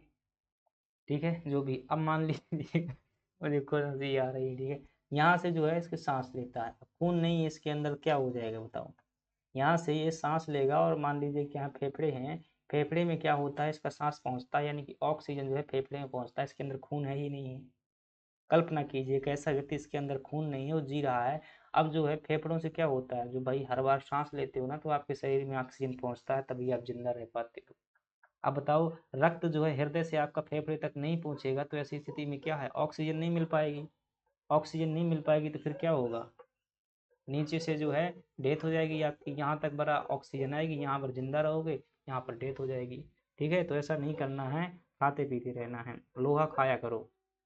क्योंकि जो है इनीमिया किसके कारण से होता है, आयरन की कमी से जो है क्या हो जाता है, इनीमिया हो जाता है। तो आयरन खाना चाहिए। मध्य प्रदेश की महिलाओं में जो है इनीमिया लगभग 54.7% जो एक बड़ी स्वास्थ्य की क्या है, चुनौती है। स्वास्थ्य कार्यक्रम जो है मध्य प्रदेश सरकार ने कुछ जो है योजनाएं चलाई हुई है, ध्यान रखना भाई साहब। ममता अभियान जो है चलाया हुआ था हमने। कौन सा अभियान, ममता अभियान। कब चलाया था, 2014 में। पल्स पोलियो था, ये पकड़ के पोलियो पिला देते थे। ठीक है, अच्छा पोलियो किसने पिया हुआ है, बचपन के वो दिन याद करो जब कैसा मुंह बनाते थे पोलियो पीते में। ठीक है, जबरदस्ती जो मैडम आती थी क्या करती थी, ऐसे मुंह को पकड़ा और उसने डाल दिया। ठीक है, तो वो खट्टा खट्टा सा लगता था उस टाइम पर। ममता अभियान 2014 में मध्य प्रदेश सरकार द्वारा चलवाया गया था। इसी प्रकार से ललिमा अभियान चलवाया गया था। भाई जिसको एनीमिया है ना, तो ये ललिमा अभियान का उपयोग करो। 9 अक्टूबर 2016 का है, और इसमें आयरन और जो फॉलिक एसिड की जो है गोलियां दी जा रही थी, टैबलेट दी जाती थी, आंगनबाड़ी से मिलता, तो कोई खाता ही नहीं है। ठीक है, तो खाया करो। अब एनीमिया है, रिकॉर्ड खराब कर रहे हो, कहाँ का, राज्य सरकार का। तीसरे नंबर की बात करें तो पंख अभियान चलाया हुआ था सरकार ने। कौन सा अभियान चलाया हुआ था, पंख अभियान। कब चलाया हुआ था, 2021 में। पंख ऐसे नहीं होता है, PANKH ऐसे होता है पंख। ठीक है, पी का मतलब होता है निमोनिया, ए का मतलब होता है अवेयरनेस, एन का मतलब होता है न्यूट्रिशन। ठीक है, तो पी का मतलब क्या होता है, निमोनिया। ठीक है, क्या होती है स्पेलिंग, पी से शुरू होती है। निमोनिया की स्पेलिंग पी से शुरू होती है, तो निमोनिया। पी का मतलब होता है निमोनिया। ए का मतलब होता है अवेयरनेस, यानी कि जागरूकता। जागरूकता, अरे मेंस में आ जाएगा भाई, इसलिए बता रहा हूँ, ये चीज़ें लिखनी पड़ेंगी।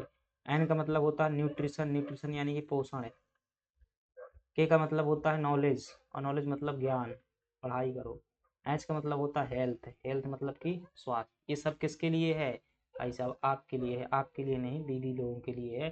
तो महिलाओं के लिए है, जो महिलाएं क्या हो चुकी हैं, कुपोषित हो चुकी हैं, जिनका एनीमिया कम हो चुका है, वो क्या रहें, इतनी चीज़ों का ध्यान रखें। निमोनिया ना होने पाए तो लोहा खाया करो, और जागरूक रहें हमेशा, किसके लिए, लोहा खाने के लिए। यहाँ जागरूक रहने से आशा है कि ज्ञान के क्षेत्र में जागरूक रहें, और सब क्षेत्रों में। ठीक है, खासतौर से जो सेक्सुअल डिसीज होती हैं उसमें जो बहुत लोग क्या करते हैं, बताते ही नहीं, इतनी मतलब शर्म आती होती है। हम लोग इतना जो एजुकेटेड हो चुके हैं, फिर भी जो है अपनी जो है समस्या नहीं शेयर कर पाते, बड़ी गलती है। ठीक है, शेयर कीजिए करिएगा। कई लोग होते हैं, कई आपके फ्रेंड होते हैं जिनसे बात कर सकते हैं, दोस्त होते हैं, घर में मम्मी होती है, पापा होते हैं, तो जिनसे भी बात कर सकते हैं, बता सकते हैं। पोषण का मतलब क्या है, पोषण का मतलब है सिर्फ ये नहीं है कि भाई जो कुछ मिल जाए खा लिया करो। पोषण का मतलब है प्रतिदिन जो है क्या मिलना चाहिए, एक एवरेज जो है हमें प्रोटीन मिलना चाहिए, एक एवरेज जो है फैट मिलना चाहिए, एक एवरेज जो है कार्बोहाइड्रेट मिलना चाहिए। ठीक है, तो सब कुछ खाया करो, पूरा दिन जो है खाने में ही लगा दिया करो। 2011 की जनगणना के अनुसार मध्य प्रदेश की कुल साक्षरता दर कितनी है? तो भाई साहब मध्य प्रदेश में 69.3% लोग पढ़े लिखे हैं। इसका मतलब क्या है? 31% लोग अभी भी क्या है? अनपढ़ हैं। क्या है? अनपढ़ है। साक्षरता का मतलब क्या होता है? पहली बात 7 वर्ष से क्या होना चाहिए? ज़्यादा का बच्चा होना चाहिए, वह किसी एक भाषा को क्या कर लेता हो? पढ़ लेता हो और उसे लिख भी लेता हो। अगर इतना कर लेते हो तो बधाई हो, आप साक्षर हो चुके हैं। क्या हो चुके हैं? आप साक्षर हो चुके हैं। ठीक है। सर्वाधिक साक्षर जो है राज्य कौन सा है? आप कहेंगे केरल जो है सर्वाधिक साक्षर राज्य है, और बिहार जो है सबसे कम साक्षर राज्य है। अगली बात कर लेते हैं। मध्य प्रदेश में जो है साक्षरता बताइएगा, तो मध्य प्रदेश में सर्वाधिक साक्षरता आपको जबलपुर में देखने को मिल जाएगी, और सबसे कम साक्षरता जो है आपको कहाँ देखने को मिल जाएगी? अलीराजपुर में। भारत में साक्षरता सबसे ज़्यादा केरल में देखने को मिल जाएगी, और सबसे कम जो है आपको कहाँ देखने को मिल जाएगी? बिहार में देखने को मिल जाएगी। मध्य प्रदेश में ग्रामीण महिला साक्षरता दर कितनी है? क्या बताएंगे भाई? ग्रामीण महिला साक्षरता दर है, अगर मैं सही बता रहा हूँ तो ये कितनी हो जाएगी? देखिए महिला साक्षरता दर कितनी है? राज्य की लगभग 59%, लेकिन ग्रामीण क्षेत्र की महिलाओं की क्या है? 52%। कहने का मतलब है गाँव की महिलाएं 48% आज भी क्या है? असाक्षर हैं। मेरी मम्मी तो क्या है? पढ़े है वो। ठीक है। उस जमाने में क्या है? 8वीं पास है। देखिएगा तो महिला साक्षरता देखेंगे तो क्या देखेंगे भाई महिला साक्षरता में?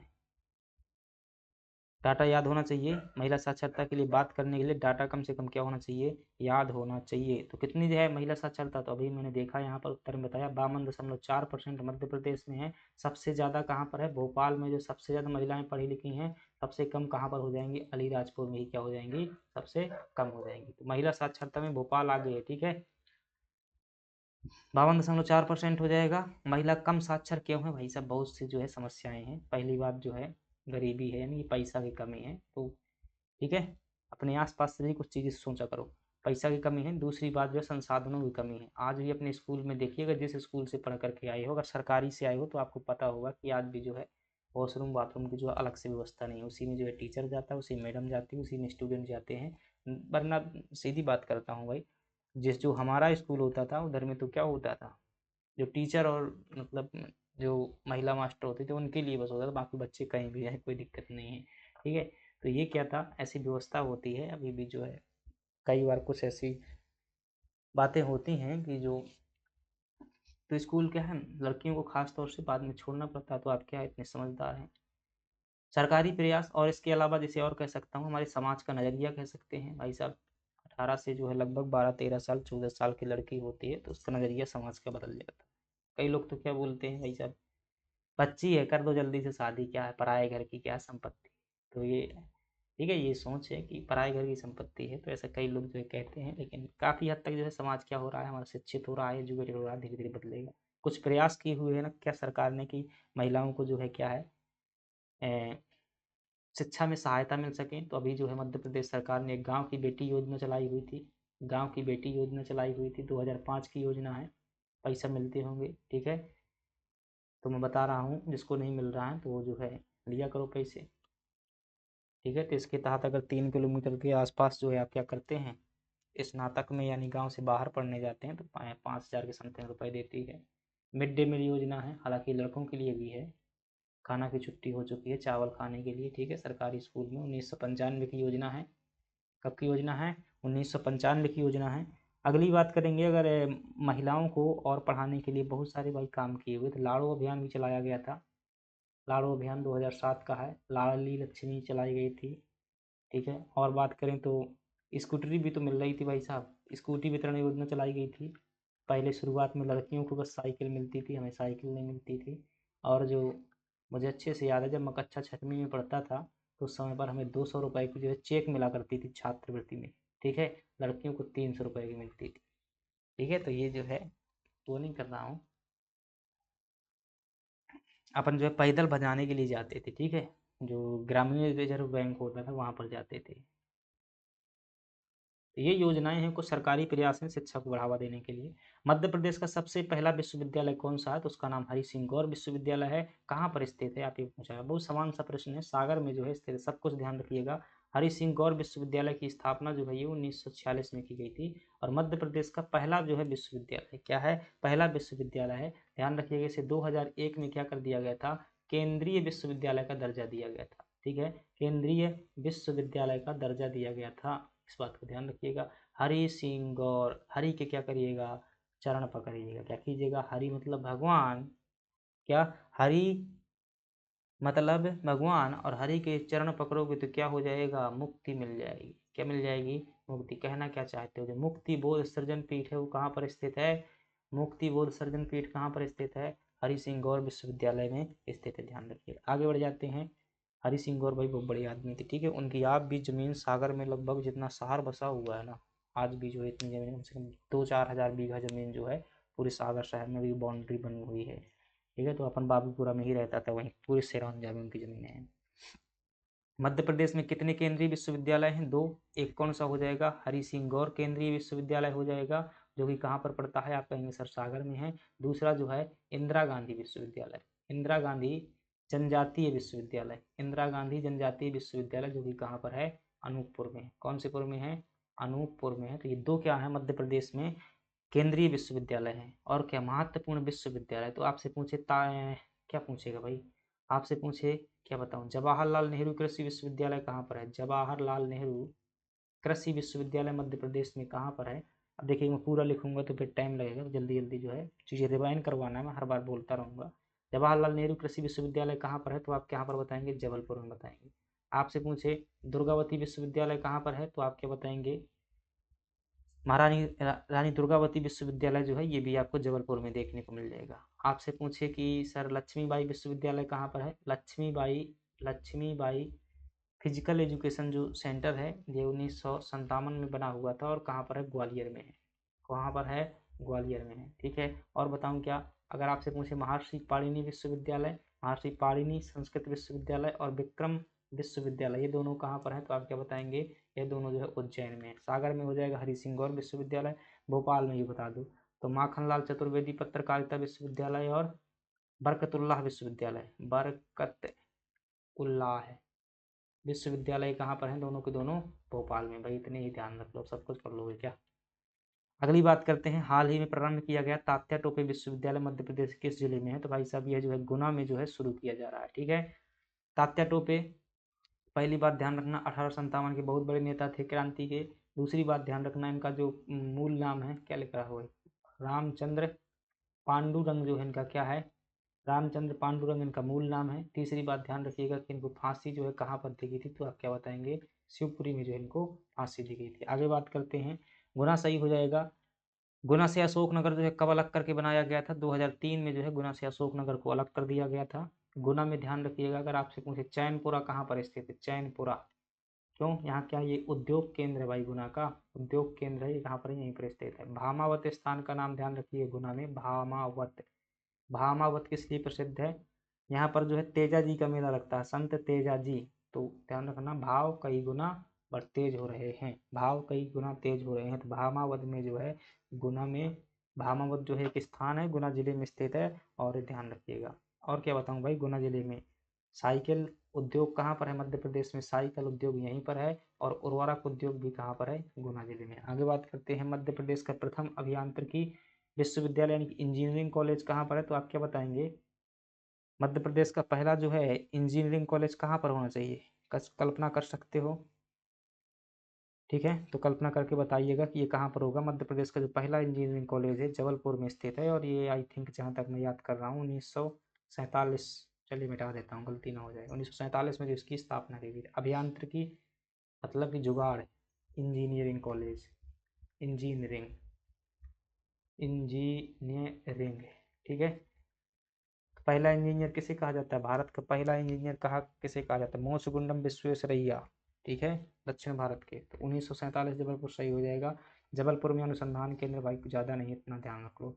SC/ST जो स्वास्थ्य अनुसंधान केंद्र कहाँ पर है, स्वास्थ्य अनुसंधान केंद्र कहाँ पर है, तो आप क्या बताएंगे, जबलपुर में है। साथ ही साथ में ध्यान रखना टिफरी कहाँ पर है, ट्रॉपिकल फॉरेस्ट रिसर्च इंस्टीट्यूट और स्टेट फॉरेस्ट रिसर्च इंस्टीट्यूट, ये दोनों कहाँ पर हैं, जबलपुर में ही है। आगे बात करते हैं जबलपुर के शिक्षा संस्थान। न्यायिक अकादमी पूछे आपसे, न्यायिक अकादमी ये कहाँ पर स्थित है, तो आप क्या बताएंगे, राज्य की न्यायिक अकादमी पूछे जबलपुर में है, राष्ट्रीय जो है वो भोपाल में है। मध्य प्रदेश का हाई कोर्ट कहाँ पर है, जबलपुर में है। दुर्गावती विश्वविद्यालय कहाँ पर है? जबलपुर में है। नेताजी सुभाष चंद्र बोस मेडिकल कॉलेज कहाँ पर है? जबलपुर में है। और क्या बताना है जबलपुर में? बहुत सारी चीज़ें जबलपुर में हैं, तो उनको क्या करना होता है, पढ़ना होता है। जैसे कि मैं और बात करूँ तो अब इतने टाइम पर नहीं है ध्यान आते भाई। डुमना हवाई अड्डा कहाँ पर है? यहीं पर है।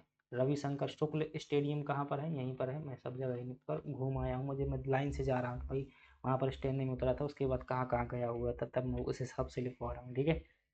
अगली बात करते हैं, एआई पढ़ाने वाला देश का पहला राज्य कौन सा है? तो क्या कहेंगे भाई, एआई जो है पढ़ाने वाला देश का पहला राज्य जो हमारा मध्य प्रदेश है। इस पर जो है डिग्री करना हो तो कर लीजिएगा एआई से। एआई क्या होती है? मैं कहूँ कि ये जो है आपकी क्या है, एक मशीन है। और इस मशीन को जो है ये क्या बैठे हुए हैं, आप बैठे हुए हैं, ठीक है। कौन बैठे हुए हैं? ये आप बैठे हुए हैं। आपकी मशीन अगर आपके जैसे सोच पा रही है, इसमें कुछ ऐसा प्रोग्राम आपने डाल दिया है, तो उसे क्या कहते हैं? कृत्रिम बुद्धिमत्ता कहते हैं। ये मानव द्वारा जो बनाई गई बुद्धि होती है उसे क्या कहते हैं? कृत्रिम बुद्धिमत्ता कहते हैं। मध्य प्रदेश जो है, आर्टिफिशियल इंटेलिजेंस की लिमिटेशन क्या है, यानी कि सीमाएं क्या है भाई साहब? पहली सीमा जो है, रोजगार खत्म कर दिया इसने, ठीक है। तो रोजगार को इसने क्या कर दिया, खत्म कर दिया। दूसरी बात जो है, खतरा है एक प्रकार से ये। क्यों खतरा है? क्योंकि भाई इसके पास में कई रोबोट वोट देखते होगे ना, कई बार जो क्या हो कॉमेडी में ही सही, लेकिन वो कहीं ना कहीं एहसास कराते रहते हैं कि एआई जो है मानव का साधन नहीं, कभी कभी कंट्रोल भी स्थापित कर सकती है। साथ ही साथ जो है मानव की रचनात्मकता, जो हाथों में कला थी, वो कला अब कहाँ पर पहुंच चुकी है? एआई के पास पहुंच चुकी है। मनुष्य कुछ नहीं करना चाहता, बहुत आलसी होता है, उसमें से मैं भी एक हूँ। अगली बात करते हैं, आर्टिफिशियल इंटेलिजेंस के कुछ फैक्ट है। आपसे पूछे कि एआई का जनक किसे कहा जाता है, तो आप क्या कहेंगे? जो जॉन मैकार्थी साहब थे, जॉन मैकार्थी, ठीक है। जान से कुछ ध्यान आया, जॉन मैकार्थी साहब थे कि जान से कुछ ध्यान आया कि वो वक्त दूसरा था जब हमने गिला किया था, अब तुम खुदा भी बन जाओ तो हम सिजदा न करें। चलिएगा, जॉन मैकार्थी आपसे पूछे कि नियम किसने दिए थे? ये जो 3 नियम थे किसके? एआई के 3 नियम जो दिए हुए थे। एआई के 3 नियम कहाँ थे भाई? रोबोट के हैं 3 नियम, ठीक है। तो जॉन मैकार्थी इसके जनक हो जाएंगे। भारत की जो रणनीति है, जो भारत की जो रणनीति है, उसे क्या कहते हैं? एआई फॉर ऑल के नाम से जाना जाता है। एआई फॉर ऑल, ठीक है। एआई फॉर ऑल ये जो है भारत की रणनीति है। बहुत बड़ी जो है एक रिपोर्ट आई थी, उसमें ये उस टॉपिक का नाम था, रणनीति की जो पूरा पूरा, ठीक है। आगे बढ़ जाते हैं। मध्य प्रदेश के किस जिले में जो है अखिल भारतीय आयुर्विज्ञान संस्थान एम्स स्थित है? तो कहाँ पर बताएंगे भाई साहब? जो है एम्स कहाँ पर स्थित है? मध्य प्रदेश के भोपाल में स्थित है, और ये 2012 में बनाया गया था, ठीक है। अब पहले जो है कह रहे थे भाई एम्स नहीं होता। अब देखिएगा, भारत में जो है कुल कितने एम्स देखने को मिल जाएंगे? 26 एम्स देखने को मिल जाएंगे। पूरे भारत में कितने हैं? 26 एम्स देखने को मिल जाएंगे। पहला एम्स जो है 1956 में बनाया गया था। पहला एम्स 1956 में कहाँ पर? दिल्ली में जो है बनाया गया था। वर्तमान में 2026 है। 2012 में 6 बनाए गए थे, फिर 2018 में बनाए गए थे कुछ, फिर 2019 में खुद बनाए गए थे, फिर 2020 में बनाए गए हैं। तो ऐसे मतलब कुल मिलाकर वर्तमान में क्या है? 26 हैं। उत्तर प्रदेश एकमात्र है जहाँ पर जो है 2 एम्स देखने को मिल जाएंगे, बाकी सभी जगह एक एक हैं, ठीक है। रायबरेली में है, और जो है एक जगह और है। भोपाल की स्थापना 2012 में हुई थी एम्स की। और मध्य प्रदेश के ऐसे शहर का नाम बताइए जहां पर आईआईटी भी है, आईआईएम है। तो वो पूरे भारत का एकमात्र शहर इंदौर है, जहां IIT, Indian institute of technology, Indian institute of management, engineering के संस्थान हैं। एम्स इन इंडिया, तो आप क्या कहेंगे? 26 एम्स हैं भारत में, ठीक है। उत्तर प्रदेश में कौन सा एकमात्र राज्य है जहाँ पर 2 हैं? तो इलाहाबाद और रायबरेली, 2 जगह हैं। एक है आपका इलाहाबाद और एक है रायबरेली, तो 2 जगह क्या है उत्तर प्रदेश में एम्स है। मध्य प्रदेश में भोपाल में है। मध्य प्रदेश में उप स्वास्थ्य केंद्र जो है सामान्यतः कितनी आबादी पर होते हैं? क्या मध्य प्रदेश में जो उप स्वास्थ्य केंद्र है कितनी आबादी पर होते हैं, क्या बताएंगे? देखिएगा, उप स्वास्थ्य केंद्र, उप स्वास्थ्य केंद्र जिसे क्या कहा जाता है? उप स्वास्थ्य केंद्र जिसे इंग्लिश में कहा जाता है सब हेल्थ सेंटर, यानी कि SHC।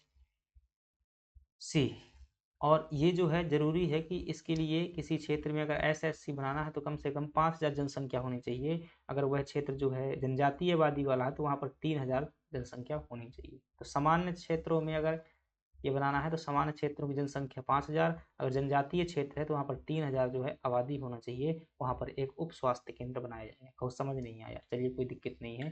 ये क्या समझ में आया यहाँ पर? ये तो भाई सवाल ही गलत है। 3000 भी हो सकता है, 5000। तो क्या कीजिएगा, 5000 सही कर लीजिएगा, क्योंकि सामान्य वाला आंकड़ा माना जाएगा। जब तक जनजाति यहाँ उल्लेख करता तब हम जो है 3000 कहते हैं, सामान्य में 5000 हो जाएगा। ठीक है, तो 5000 जो है सही है, जनजातीय वाले में 3000 याद रखेंगे।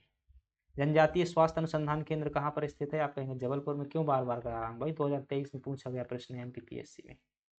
अब देखिएगा, स्वास्थ्य संरचना मध्य प्रदेश में कैसी है, तो बहुत ज़्यादा दिमाग खर्च करने की जरूरत नहीं, ध्यान से जो है आप क्या पढ़िएगा। क्या पढ़ेंगे? मध्य प्रदेश में जो स्वास्थ्य की संरचना है कुछ इस प्रकार से है, स्वास्थ्य प्रशासन बता रहा हूँ मध्य प्रदेश में। ठीक है, सबसे नीचे जो होते हैं वो क्या होते हैं? SHC होते हैं। SHC यानी कि सब हेल्थ सेंटर, जो छोटे छोटे केंद्र होते हैं उन्हें सब हेल्थ सेंटर बोलते हैं। फिर इनको ऊपर जो है आपको देखने को मिलेंगे प्राइमरी हेल्थ सेंटर, जिसे प्राथमिक स्वास्थ्य केंद्र बोलते हैं। क्या? Primary health centre. फिर जो है इनके ऊपर देखने को मिल जाएंगे आपको कम्युनिटी हेल्थ सेंटर। क्या देखने को मिल जाएंगे? कम्युनिटी हेल्थ सेंटर जो है आपको देखने को मिल जाएंगे। कम्युनिटी हेल्थ सेंटर के बाद जो है आपको क्या मिल जाएंगे देखने को? डिस्ट्रिक्ट हॉस्पिटल देखने को मिल जाएंगे, डिस्ट्रिक्ट हॉस्पिटल। ठीक है, तो ये जो होती है स्वास्थ्य संरचना होती है। मध्य प्रदेश में लगभग 52 डिस्ट्रिक्ट हॉस्पिटल है, हर जिला में जरूरी होता है एक डिस्ट्रिक्ट हॉस्पिटल होना चाहिए। और मध्य प्रदेश में जो है आपको लगभग 353 353 जो है आपको क्या देखने को मिल जाएंगे। मैं बता दूं भाई, ये डाटा मेरा भी का नहीं है, ठीक है, अभी 2-4 ठो बन गया हूँ तो फिर ना कहना, ठीक है, फिर भी गलत नहीं माना जाएगा, मेंस में इतना चलता रहता है, लगभग लगा दिया जाता है जब थोड़ा संभावित हो। 353 जो है ये फिर मैं ऐसा लिख देता हूँ, ठीक है। 350 प्लस क्या है आपके? 350 प्लस क्या है? CHC है, यानी कम्युनिटी हेल्थ सेंटर। और प्राइमरी जो हेल्थ सेंटर है ये कितने हैं आपके? ये आपको देखने को मिल जाएंगे 1415। 1415 जो है प्राथमिक स्वास्थ्य केंद्र देखने को मिलेंगे, और 10,111 जो है आपको सब हेल्थ सेंटर देखने को मिल जाएंगे। ठीक है, तो ये क्या है? स्वास्थ्य संरचना है। मेंस में ऐसे ही बना देता, बस हिंदी से इनको लिखना। ठीक है, SHC मतलब सब हेल्थ सेंटर।